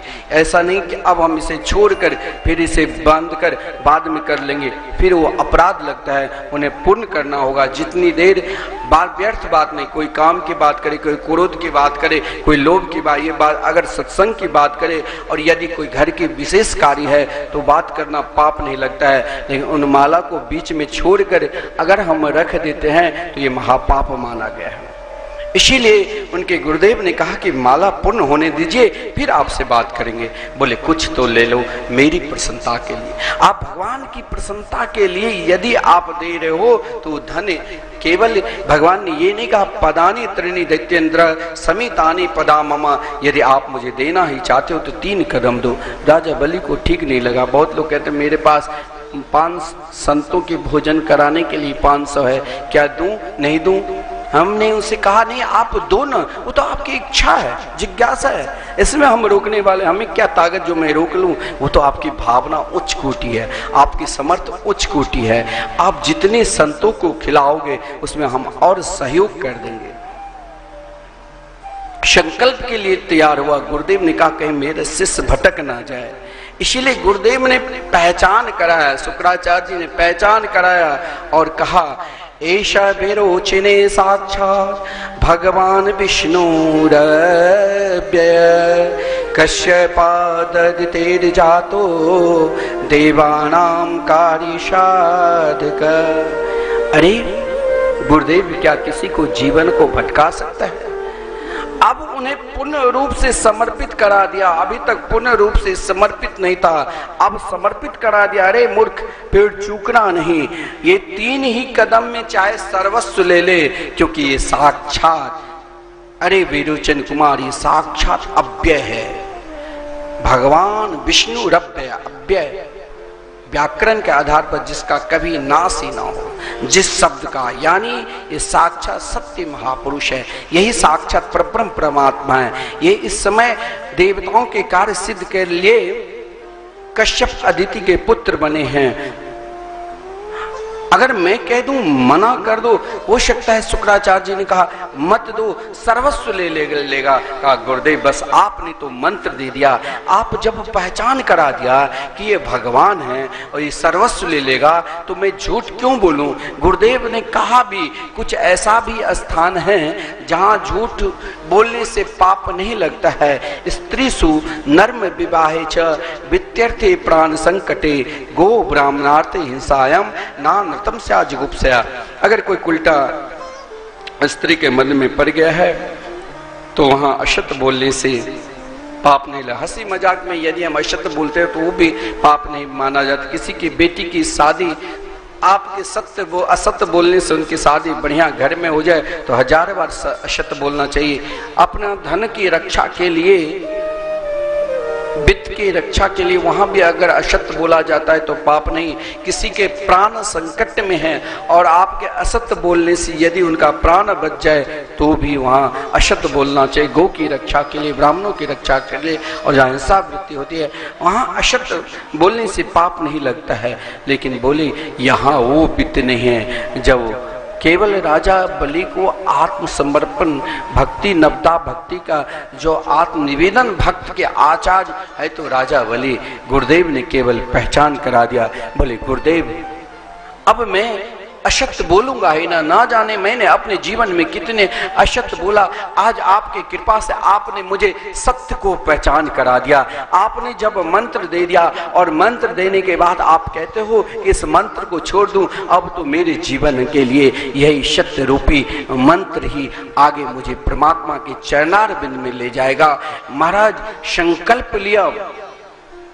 शुक्राचार्य जी लोग व्यवहारी में कहते हैं कि उस गंगा सागर टोटी में छुप गए। भगवान ने एक कूसा से उन टोटी को साफ किया जिससे उनकी आंख फूट गई। कहा गया है यहाँ 2 भी कारण है। अगर कोई दान देता है, कोई सत्कर्म कार्य करता है, आप यदि उनकी शुभ चिंतक है, यदि आपसे सलाह लेते हैं और आपने यदि मना कर दी तो आप अगला जन्म में अंधे बनने के लिए तैयार, यही इसी जन्म में महाराज बन सकते हो। इसीलिए महाराज दूसरा भाव है, भगवान आंख फोड़े नहीं, भगवान ने उस कुशा से मानव शुक्राचार्य जी को समझाया कि गुरुदेव को, संत महापुरुष को, जैसे अपने गुरुदेव को आप लोग क्यों गुरुदेव के लिए तरसते हैं कि ऐसे महापुरुष नहीं मिलेंगे जिसके हृदय में सर्व दृष्टि है। कोई करोड़पति आ जाए तो भी उनको वही आदर, और कोई साधारण व्यक्ति रहे उनको भी वही आदर। यही महापुरुष के सर्वश्रेष्ठ लक्षण है। यानी भगवान ने शुक्राचार्य जी को सर्वश्रेष्ठ बना दिया, क्योंकि कहा सर्व दृष्टि आपके लिए सब बराबर है। और जिस समय राजा बलि ने भगवान के स्तुति की, देखिए आज पहचान केवल ब्रह्मचारी रूप में पहचाना था, लेकिन जब पूजन की और संकल्प लिया तो भगवान विशाल चतुर्भुज रूप में हो गए। और महाराज केवल चतुर्भुज रूप में ही नहीं हुए, राजा बलि के संकल्प को सत्य करने के लिए भगवान ने 10 अपने भुजाओं के द्वारा 10 दिशाओं को, एक पैर से समस्त पृथ्वी लोक को नाप लिया, दूसरे पैर से सीधे ब्रह्मलोक तक पहुंच गए। और महाराज ब्रह्मा जी ने देखा बहुत सुंदर शुभ अवसर समय है, और ब्रह्मा जी ने भगवान के चरण धोए, वही चरण के जल कमंडलों में रखा, जो आज हम सबको श्री गंगा माता के रूप में दर्शन हो रहे हैं, और जिस गंगा जल से हम सब पवित्र हो रहे हैं। महाराज इधर भक्त की परीक्षा लेते, कभी कभी लोगों की शंका हो जाती है कि हम दान करते हैं, फिर भी बहुत लोग कहते हैं कि दान करो, सिंह कीर्तन कराओ, और फिर भी कष्ट रहता है। कोई कहते हैं कि भाई भोजन कराओ, भंडारा कराओ, फिर भी कष्ट रहता है। ये सब वैसे ठक रहा है, ये सब एक वृत्ति है। तो महाराज लेकिन भगवान देखिए, और मेरे जीवन में मैंने बहुत, जब से कीर्तन करने लग गया, जब से नाम जाप करने लग गया, मेरे जीवन में और कष्ट मिलने लगे, लेकिन तब भी भगवान के शरणागति को नहीं छोड़ना चाहिए, अपने हृदय में धैर्य रखना चाहिए। उन धैर्य को यदि हमने त्याग दिया तो फिर तो डूब ही जाओगे। उन धैर्य को अपने हृदय में रखो, क्योंकि भगवान ने रज्जावली के पास आकर कहा, और इधर यामवंत को आदेश दिया कि त्रिलोकी में कहो कि बामन की राज, फिर भी धैर्य देखो। और गरुड़ जी से कहा हथकड़ी बेड़ियां लगाओ, फिर भी धैर्य। महाराज सब समस्त परिवार है, उस समय अपमान भी हो रहा है, लेकिन महाराज राजा बलि की पत्नी भक्ति स्वरूपा कयाधु जी विंध्यावली ने आकर कहा कि आपने मेरे पति के ऊपर बहुत बड़ी कृपा की कि इनके अंदर जो अभिमान था कि मैं ही त्रिलोकीनाथ हूँ, भला ये तो एक प्रकार की मुनिम की तरह है। महाराज स्वयं प्रहलाद जी ने प्रार्थना की, आपने बहुत बड़ी कृपा की, जो इसका सर्वस्व ले लिया, जैसे दिया वैसे आपने सर्वस्व ले लिया। भगवान सब दुख देने के बाद भी ये कभी नहीं छोड़ना कि सुख नहीं देगा। भगवान ने कहा कि अब जरा इनसे ही पूछूं, कहा कि देखो भाई तुमको नरक जाना पड़ेगा। अगर आपने, बहुत लोग, क्या आगे कथा हुई थी ना यज्ञ में, बहुत लोग, मैंने कहा कि श्रीधाम वृंदावन में जो अखंड संकीर्तन चल रहे हैं, उन अखंड संकीर्तन में बहुत लोग पहले 1000 रुपया देकर सदस्य बनता था हर साल की। वो कम से कम मैं श्रद्धा चैनल के माध्यम से आप सभी को कह रहा हूँ, यदि आप दान बोलो नहीं, और यदि बोलते हो तो यदि इस बीच में मर जाओगे तो फिर कहीं कल्याण भी नहीं होता है। बहुत लोग संकीर्तन के लिए सदस्य बनकर नहीं दिया, डैडी पड़ा हुआ उनका नाम लिखा, मैं कहा चल रहने दो।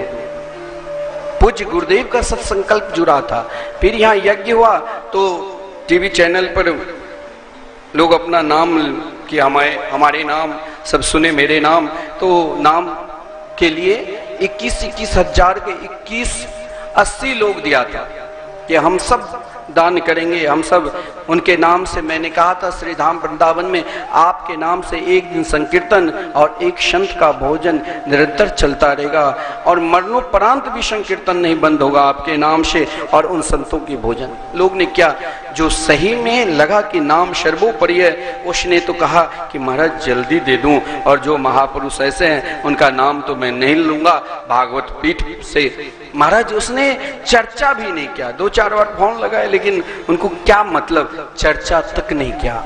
जीवन में समर्पित राजा बलि की तरह हो जाओ। राजा बलि ने कहा प्रभु अभी तो मैंने सर्वस्व दिया ही नहीं, अभी धन गया है ना, धन के मालिक सुरक्षित है, ये चरणार बिंद अब मेरे मस्तक पर रखो।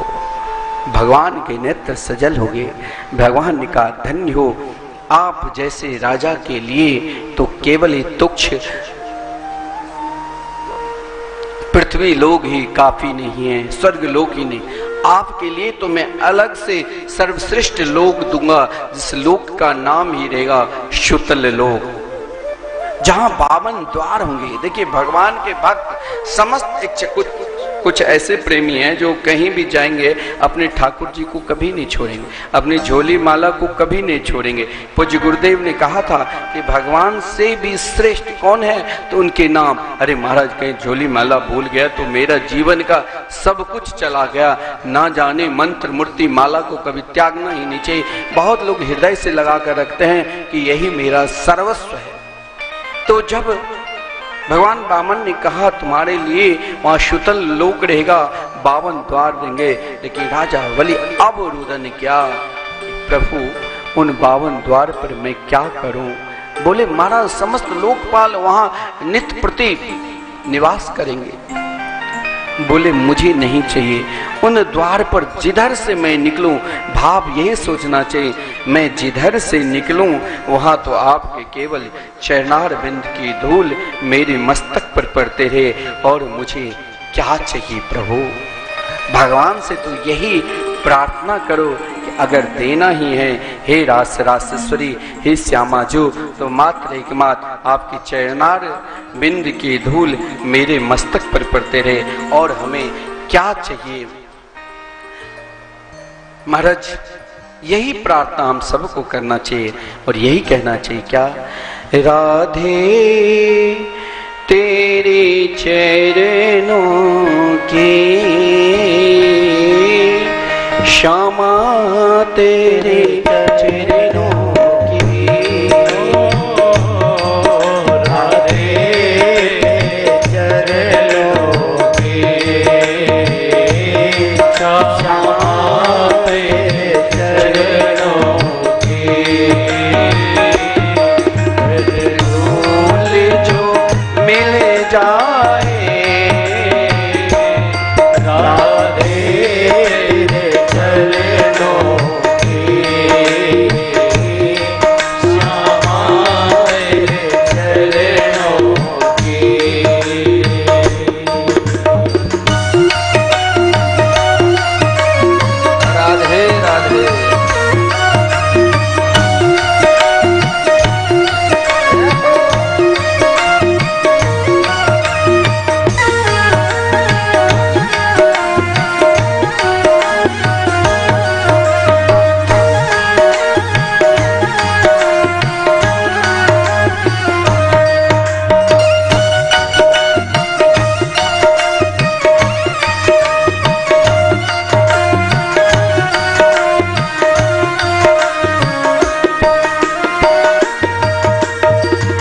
सुनते हैं तेरी रहमत, दिन रात बरसती है, सुनते हैं तेरी रहमत, दिन रात बरसती है, सुनते हैं तेरी रहमत, दिन रात बरसती है, सुनते हैं तेरी रहमत, दिन रात बरसती है, एक बूंद ही मिल जाए, एक बूंद जो मिल जाए,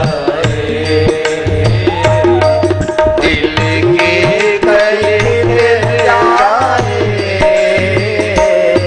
राधे तेरे चरणों की, श्यामा तेरे चरणों हाथ उठा करके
चंचल है,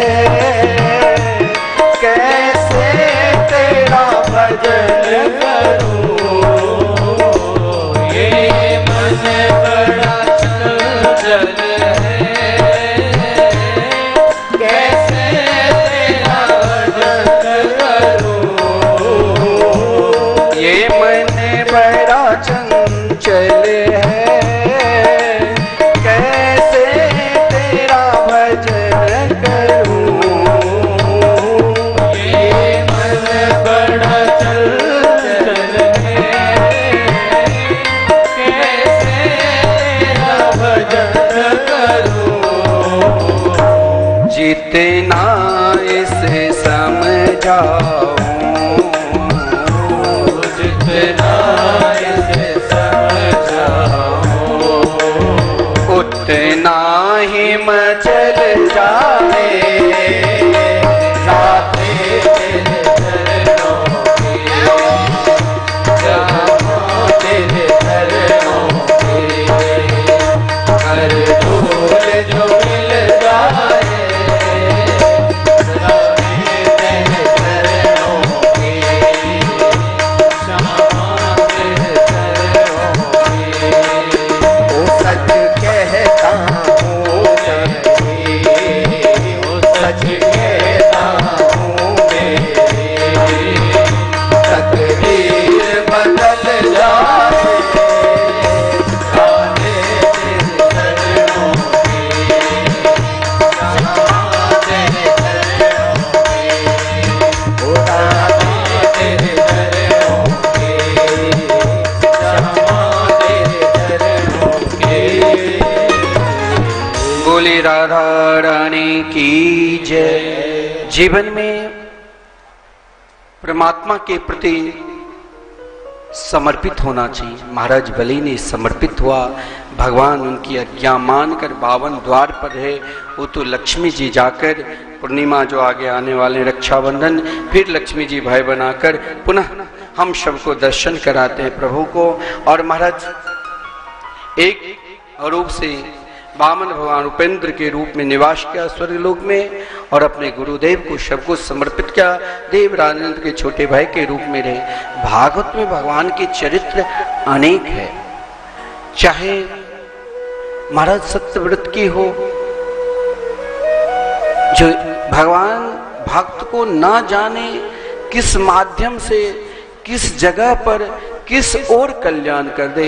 एक मत्स्य अवतार धारण कर, मछली के रूप धारण कर भगवान ने महाराज सत्य देव को समस्त सत्य का ज्ञान करा दिया, जिस सत्य का ही नाम है मत्स्य पुराण।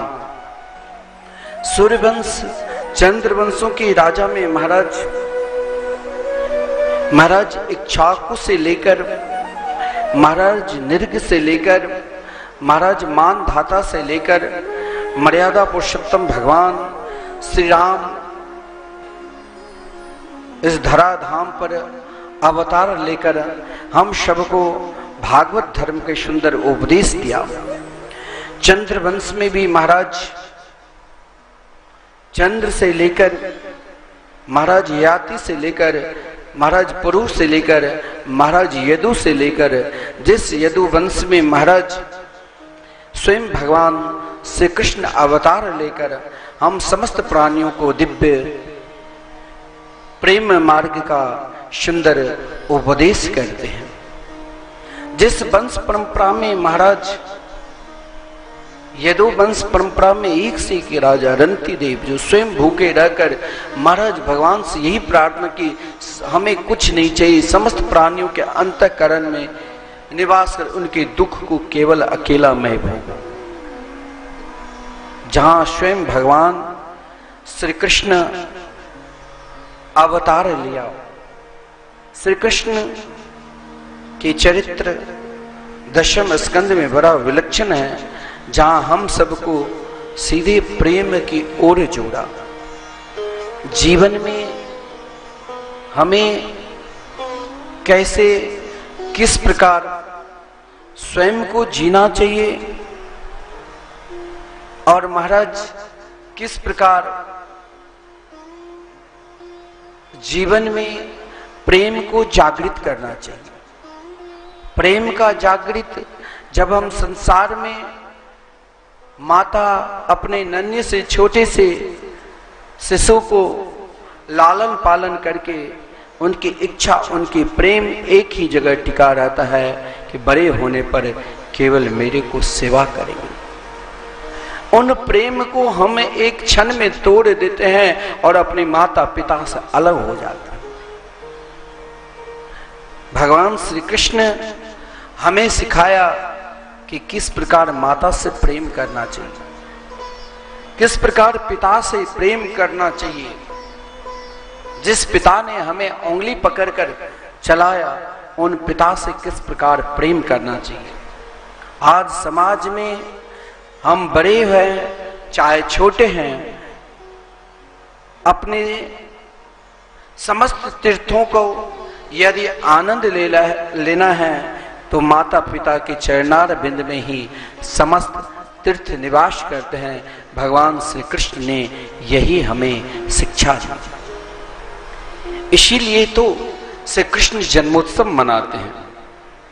महाराज परीक्षित ने अनेक प्रकार के प्रश्न किया कि भगवान मुझे केवल श्री कृष्ण कथा श्रवण करना है। कथितो वंश विस्तारो भवता सोम सूर्यो राज्ञम चोभय वंशानाम चरितम परमाद्भुतम। महाराज जीवन में जिज्ञासा यदि परीक्षित की तरह हमारे हृदय में उत्पन्न रहेगा तो हमें जरूर श्री कृष्ण प्रेम हम जरूर प्रकट करा सकते हैं। भगवान के अवतार का अभिप्राय केवल यही नहीं है जो पृथ्वी पर अवतार लेकर असुरों को नष्ट किया। भगवान का अवतार लेने का अभिप्राय यही रहता है कि समाज जो आजकल हम समाज में बांट रहे हैं, समाज से हम अलग हो रहे हैं, घर को बांटे, समाज को बांटे और स्वयं को बांट रहे हैं। कभी कभी पति पत्नी में भी प्रेम नहीं रहता है तो अलग हो जाते हैं।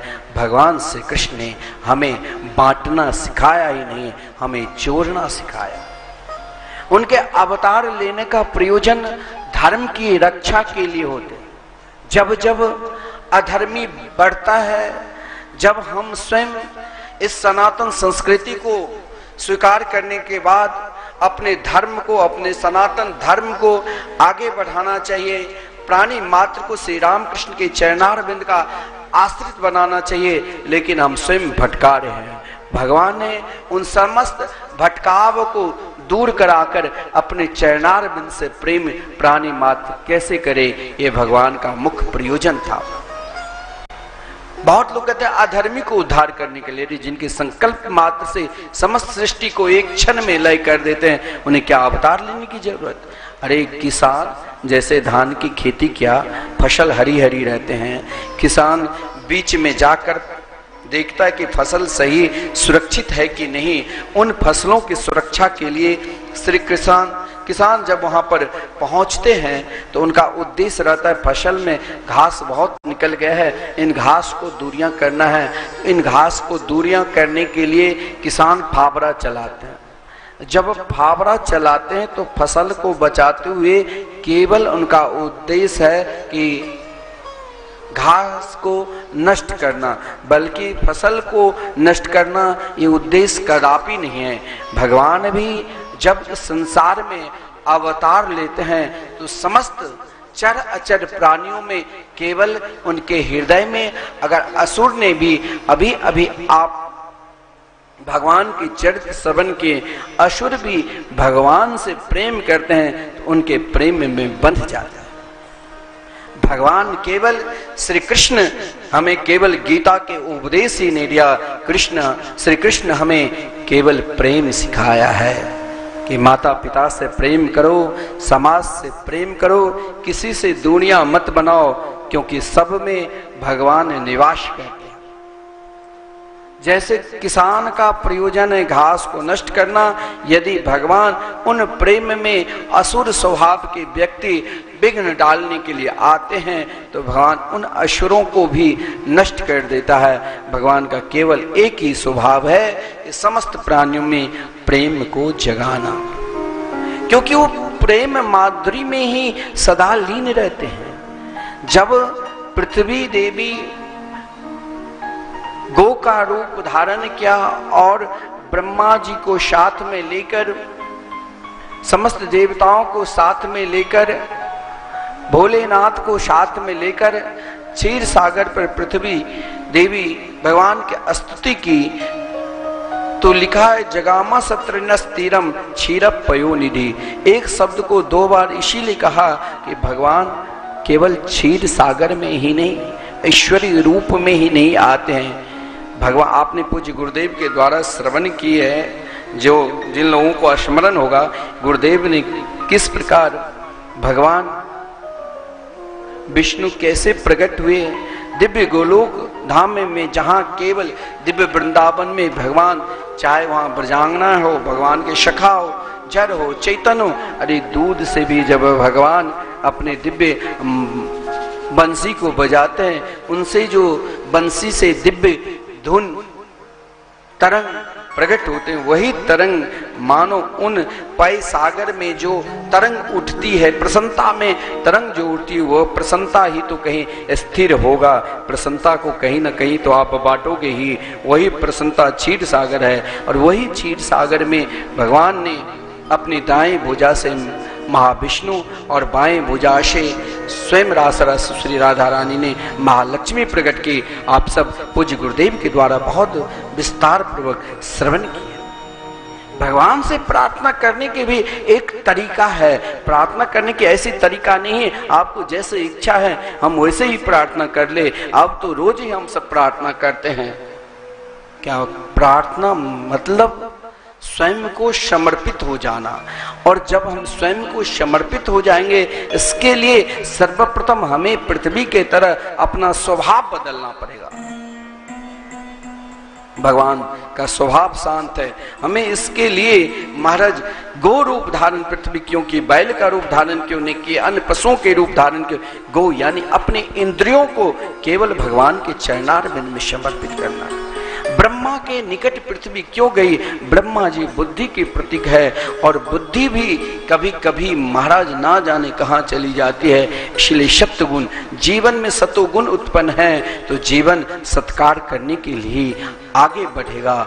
उन सत्कार को आगे बढ़ाने के लिए तो भोलेनाथ हम सबको अलग जगाते हैं। बड़ा सुंदर भाव है।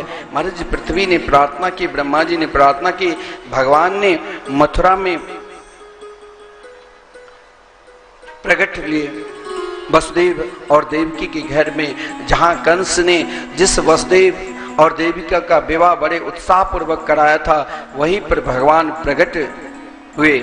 और महाराज आकाशवाणी के द्वारा चाहे देवकी और वसुदेव जी को कारागार में बंद कर दिया, लेकिन जिसके हृदय में प्रेम है श्री कृष्ण के प्रति, चाहे आप कहीं भी रहो, बाहर रहो, भीतर रहो, अंतःकरण में रहो, भगवान वहीं पर आकर आपको उत्सव देंगे। श्री कृष्ण कारागार में प्रकट हुए मथुरा में, जहां कंस के 10,000 सुरक्षा कर्मी तैयार थे। वसुदेव जी को 6 पुत्र को समाप्त कर दिया। स्वयं बलराम भैया भगवान के तेज बलराम जी के रूप में अवतार लिए। लेकिन जब भगवान भादो मास कृष्ण पक्ष अष्टमी तिथि बुधवार रात्रि के ठीक 12 बजे जब भगवान अवतार लेते हैं, तो उनके साथ केवल समस्त ऋतुएं ही नहीं, सब चराचर।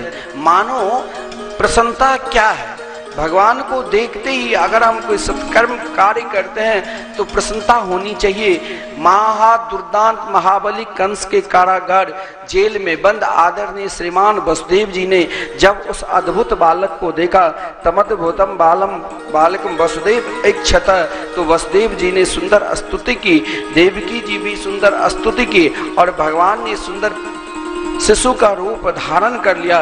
बभुव प्राकृत शिशु, और उन शिशु का रूप धारण करने के पश्चात जब महाराज देखो कहाँ हथकड़ी बेड़ियां लगी थी, प्रसन्नता में प्रेम में सब बेड़ियां टूटकर एक माँ श्री कृष्ण की डोरी अपने मस्तक पर एक छोटी सी महाराज टोकरी में कन्या को बिठाकर कृष्ण नाम लेते हुए जब चला तो महाराज जीवन में श्री कृष्ण नाम क्या होता है, श्री कृष्ण प्रेम क्या होता है, वो बादल से पूछो। बादल में महाराज इतनी प्रसन्नता हुई कि आज मेरी कन्या श्यामला सलोना रूप में आए हैं। तो मंद मंद बारिश होने लगी, जिस मंद मंद बारिश के कारण महाराज स्वयं बलदेव भैया ने सोचा ये बहुत सुंदर समय, शेष भगवान के रूप में पीछे पीछे होकर महाराज कहाँ लाए, जहाँ यमुना जी के हृदय में भी प्रसन्नता हुई कि मैं चरण स्पर्श करूं। परंतु यमुना जी भी महाराज प्रसन्नता में प्रभु को मुखारविंद देखना चाहता था, लेकिन भगवान ने अपने पहले कहा कि अगर परमात्मा से प्रेम करना है और अपने ध्यान को तटस्थ रखना है तो सर्वप्रथम जो उनके चैनार बिंद के नख है उस नख का ज्योति का ही ध्यान करो। मानो भगवान ने यमुना जी को भी शांत किया, और जब आदरणीय वसुदेव जी ने उस सुंदर स्वरूप को रखा तो महाराज वही स्वरूप नंद प्रेम में कैसा छिप गए। वसुदेव सुता श्रीमान वासुदेवो खिलात्मनि लीने नंद सुतो राजन विद्युत सौदामणि यथा। वसुदेव नंदन नंद नंदन में किस प्रकार लीन हो गए, जैसे बिजली तरकती है, कोई देखता है कोई नहीं देखता है, उसी प्रकार वसुदेव जी के हृदय में तो बस देखा एक कन्या है, उस कन्या को उठाकर कंस के पास ले गया कारागार। जो ही कन्या गई पुनः हथकड़ी बेरियां जो खुल गई थी, हथकड़ी बेरियां लग गया, फाटक स्वयं बंद हो गए और महाराज कन्या चिल्लाई, जहां माया के पीछे भागोगे, परमात्मा के साथ छोड़ दोगे तो वहां चिल्लाहट तो होगा ही। अगर जीवन में प्रेम करना है, उत्सव करना है, आनंद लेना है तो नंद बाबा की तरह हो जाओ। आदरणीय श्रीमान सुखदेव जी वर्णन करते हैं, नंद स्वात्मज उत्पन्ने जाता हलादो महामना आहू ये विप्राण वेदज्ञा स्नात सुचिरलंकृत। महाराज आज जब नंद बाबा को सूचना मिली, नंद बाबा पहले ही जानते थे क्योंकि ब्राह्मण के द्वारा अनुष्ठान कराए महाराज स्वयं गुरुदेव की सेवा की देवर्षि नारद जी के द्वारा अष्टादशाक्षर गोपाल राज मंत्र प्राप्त किया और स्वयं गौशाला में, देखिए गौशाला में बैठकर आप यदि भजन करते हैं तो शास्त्र में कहा गया है 10,000 गुना फल मिलते हैं। नंद बाबा श्री कृष्ण के प्राप्ति के लिए गौशाला में भजन करते थे और जब ये सूचना मिली कि बाबा आपने जो ब्राह्मण जिमाए, आपने जो अनुष्ठान करी, आपके घर एक नन्नो सो छोटो सो प्यारो सो लाला भय होए, महाराज वो हृदय में ऐसी प्रसन्नता हुई जो आज केवल नंद बाबा के ही हृदय में ही प्रसन्नता नहीं, आज समस्त ब्रज मंडल में प्रसन्नता और सब भाव के साथ जय जयकार करते हुए नंद के लाला के दर्शन करने के लिए जा रहे हैं। आइए एक बार हम सभी भाव के साथ पुकारे और फिर हमारे शास्त्री जी 2 शब्द बोलेंगे आप सभी को। सब प्रेम के साथ बोले नंद के लाला की जय और गाते हुए जा रहे हैं। ब्रिज में है रही जय जयकार, नंद घर लाला जायो है। ब्रज में है रही जय जयकार, नंद घर लाला जायो है। लाला जायो है, हाँ लाला जायो है, हाँ लाला जायो है। नंद घर लाला जायो है। ब्रज में है रे जय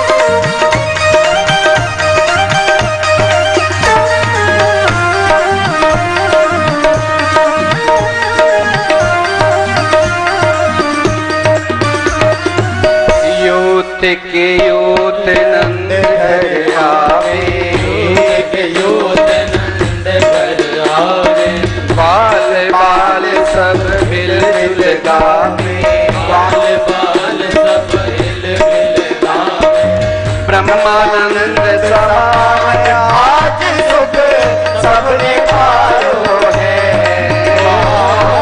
ब्रह्मानंद समान आज सुख सबने पायो है, ब्रज में है जय जय जयकार, नंद घर लाला जायो, ब्रज में है जय जयकार, नंद घर लाला ताली सेवा करते हुए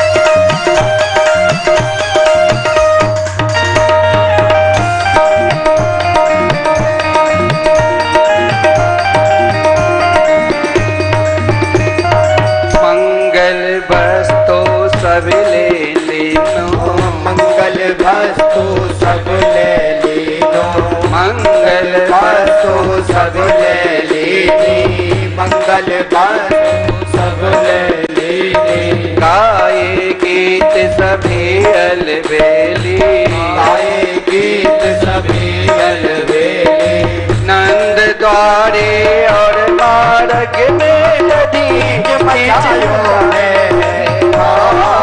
नंद द्वार और मार्ग में कीच मचायो है, कि ब्रज में जय जय जयकार, नंद घर लाला ब्रज में जय जय जयकार, नंद घर लाला। हम सब जन्मोत्सव मनाएंगे आज बड़ा भाव के साथ। तो आइए जो कुछ दान दाता ने दान किया है श्री कृष्ण जन्मोत्सव में सम्मिलित हुए हैं, उनका भी हम नाम श्रवण करेंगे। श्री वृंदावन बिहारी लाल की जय। आइएगा सज्जनों, सेवा महायज्ञ में जिन भक्तों ने अपनी आहुति प्रदान की है, भाव के साथ में एक बार उनका नाम श्रवण करेंगे, फिर बधाइयों का आनंद लेंगे। एक हमारे बीच में फरीदाबाद हरियाणा से माँ वैष्णो देवी अन्न क्षेत्र के निमित्त गुप्त दान आया हुआ है 3100 रुपए की राशि के साथ में। तो निवेदन करूंगा एक बार उनके लिए जोरदार तालियों से स्वागत करेंगे। श्रीमान सुदर्शन दुआ जी जो कि मुंबई महाराष्ट्र के निवासी हैं, इन्होंने एक दिन का संकीर्तन अपने नाम से करवाने के लिए 1500 रुपए की राशि प्रदान किया है। और श्रीमान रोहित कुमार झा जी बिहार के निवासी हैं, अपने परिवार के कल्याण के निमित्त एक दिन का संकीर्तन करवाने के लिए 1500 रुपए की राशि प्रदान करते हैं हमारे संस्थान को। श्रीमान गिरीश चंद्र झा जी सजुआर बिहार के निवासी हैं, आप एक दिन के संकीर्तन के लिए 1500 रुपए की राशि भेजते हैं। श्रीमती सीता देवी सजुआर बिहार की निवासी हैं, एक दिन के संकीर्तन के लिए 1500 रुपए की राशि भेजती हैं। श्रीमती आशु देवी जो कि लखनपट्टी बिहार की निवासी हैं, एक दिन की संकीर्तन की सेवा के लिए 1500 रुपए की राशि हमारे संस्थान को भेजती हैं। श्रीमती गौरी रानी देवी लगमा बिहार के निवासी हैं, इन्होंने भागवत मंदिर के लिए 2 ईंट समर्पित करने के लिए 2100 रुपए की राशि प्रदान किया है। निवेदन करूंगा एक बार इनके लिए जोरदार तालियों से स्वागत करेंगे। श्रीमती रुक्मणी देवी जो कि गडोला बिहार के निवासी हैं, एक दिन के संकीर्तन के लिए 1500 रुपए की राशि भेजती हैं। और श्रीमान सत्येंद्र जी जो कि दरभंगा बिहार के निवासी हैं, इन्होंने अपने परिवार के कल्याणार्थ के निमित्त एक दिन का संकीर्तन अपने नाम के करवाने के लिए हमारे संस्थान को 1500 रुपए की राशि प्रदान किया है। तो निवेदन करूंगा एक बार समस्त दानदाताओं के लिए जोरदार तालियों से स्वागत करेंगे। और मैं आप सभी से भी निवेदन करूंगा जो लोग फेसबुक, यूट्यूब एवं श्रद्धा चैनल के माध्यम से इस कथा को श्रवण कर रहे हैं, निवेदन करूंगा आप भी अपने सेवा का हाथ आगे लेकर के आए और हमारे सेवा संस्थान से जुड़ करके हमारे सेवा प्रकल्पों को मजबूत करके पुण्य लाभ को प्राप्त करें। आइए अब हम सभी प्रवेश करते हैं पूज्य महाराज श्री के सानिध्य में, बधाइयों का आनंद लेंगे। जय श्री वृंदावन बिहारी लाल की जय। आज हम सब केवल बधाई का ही आनंद लेंगे और कल श्री नंद महोत्सव की कथा का श्रवण करेंगे और भी भगवान के बहुत सुंदर माखन चोरी बाल लीला का भी श्रवण करेंगे, श्री गिरिराज जी का पूजन और हर इच्छा से जहाँ तक होगी कल फिर हम, क्योंकि जीवन में स्थिरता यदि करना है तो भगवान के चरित्र में एक प्रसंग को ऐसे सुन लो जो समस्त जीवन को बदल दे। और यदि जीवन में हम लोग ना जाने कहाँ तक भाग चुके हैं, लेकिन फिर भी इस संसार में हमें दोबारा भागने के लिए आया, इसीलिए हमें भागना ना पड़े। यदि भागना भी है तो भगवान के चरित्र में, भागवत के प्रसंग में जब व्यास जी सब कथा के समय हो जाता है तो प्रसंग को आगे परिणाम करते हुए आगे बढ़ता है।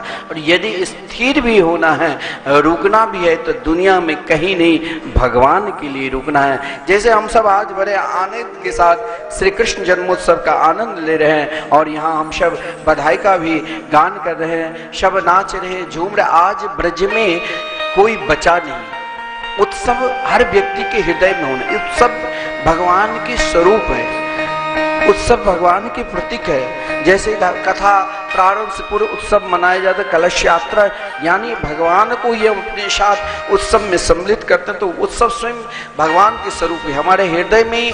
महाराज ब्रज में चाहे आज कोई गरीब हो चाहे कोई संपन्न हो, सब महाराज सभी को लगा कि आज हम ही यशोदा है और हम ही नंद बाबा है। और सब भाव के साथ, जैसे नंद बाबा महाराज आदरणीय श्रीमान सुखदेव जी नंद बाबा को आह्लाद शब्द का प्रयोग किया है, महामना, यानी जीवन में ऐसी प्रसन्नता हुई जैसी मानव सुनंदा ने उन नन्हे से छोटे से रूप को देखकर और महाराज दौड़ती हुई जब नंद बाबा से कहा बाबा बधाई हो, तो महाराज जिस प्रसन्नता को सुनंदा ने देखकर व्यक्त किया वही प्रसन्नता महाराज, यदि भगवान हमें दर्शन ना दे लेकिन हम यदि भगवान के चरित्र को श्रवण करते हैं तो वही प्रसन्नता नंद बाबा का हुआ।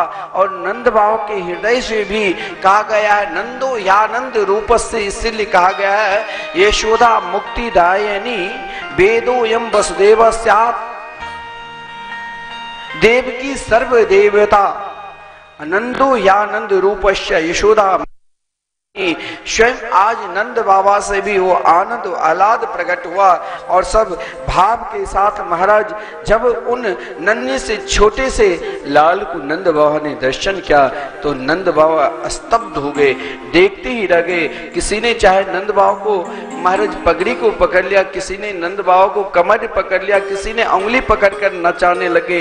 लेकिन आदरणीय श्रीमान सुखदेव जी ने कहा परम महाभाग्यशाली नंद बाबा ने महाराज आज जो भी कार्य किए, ब्राह्मणों को बुलाकर स्वस्ति वाचन किए या महाराज अनेक प्रकार के विधिवत पूजन की, लेकिन स्वयं नहीं किसी को प्रतिदिन मन बैठाकर और नंद बाबा को महामना, क्योंकि बार बार उस रूप को जब नंद बाबा देख रहे।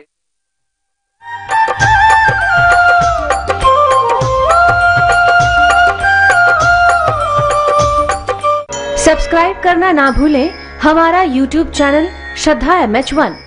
3 बातें करो।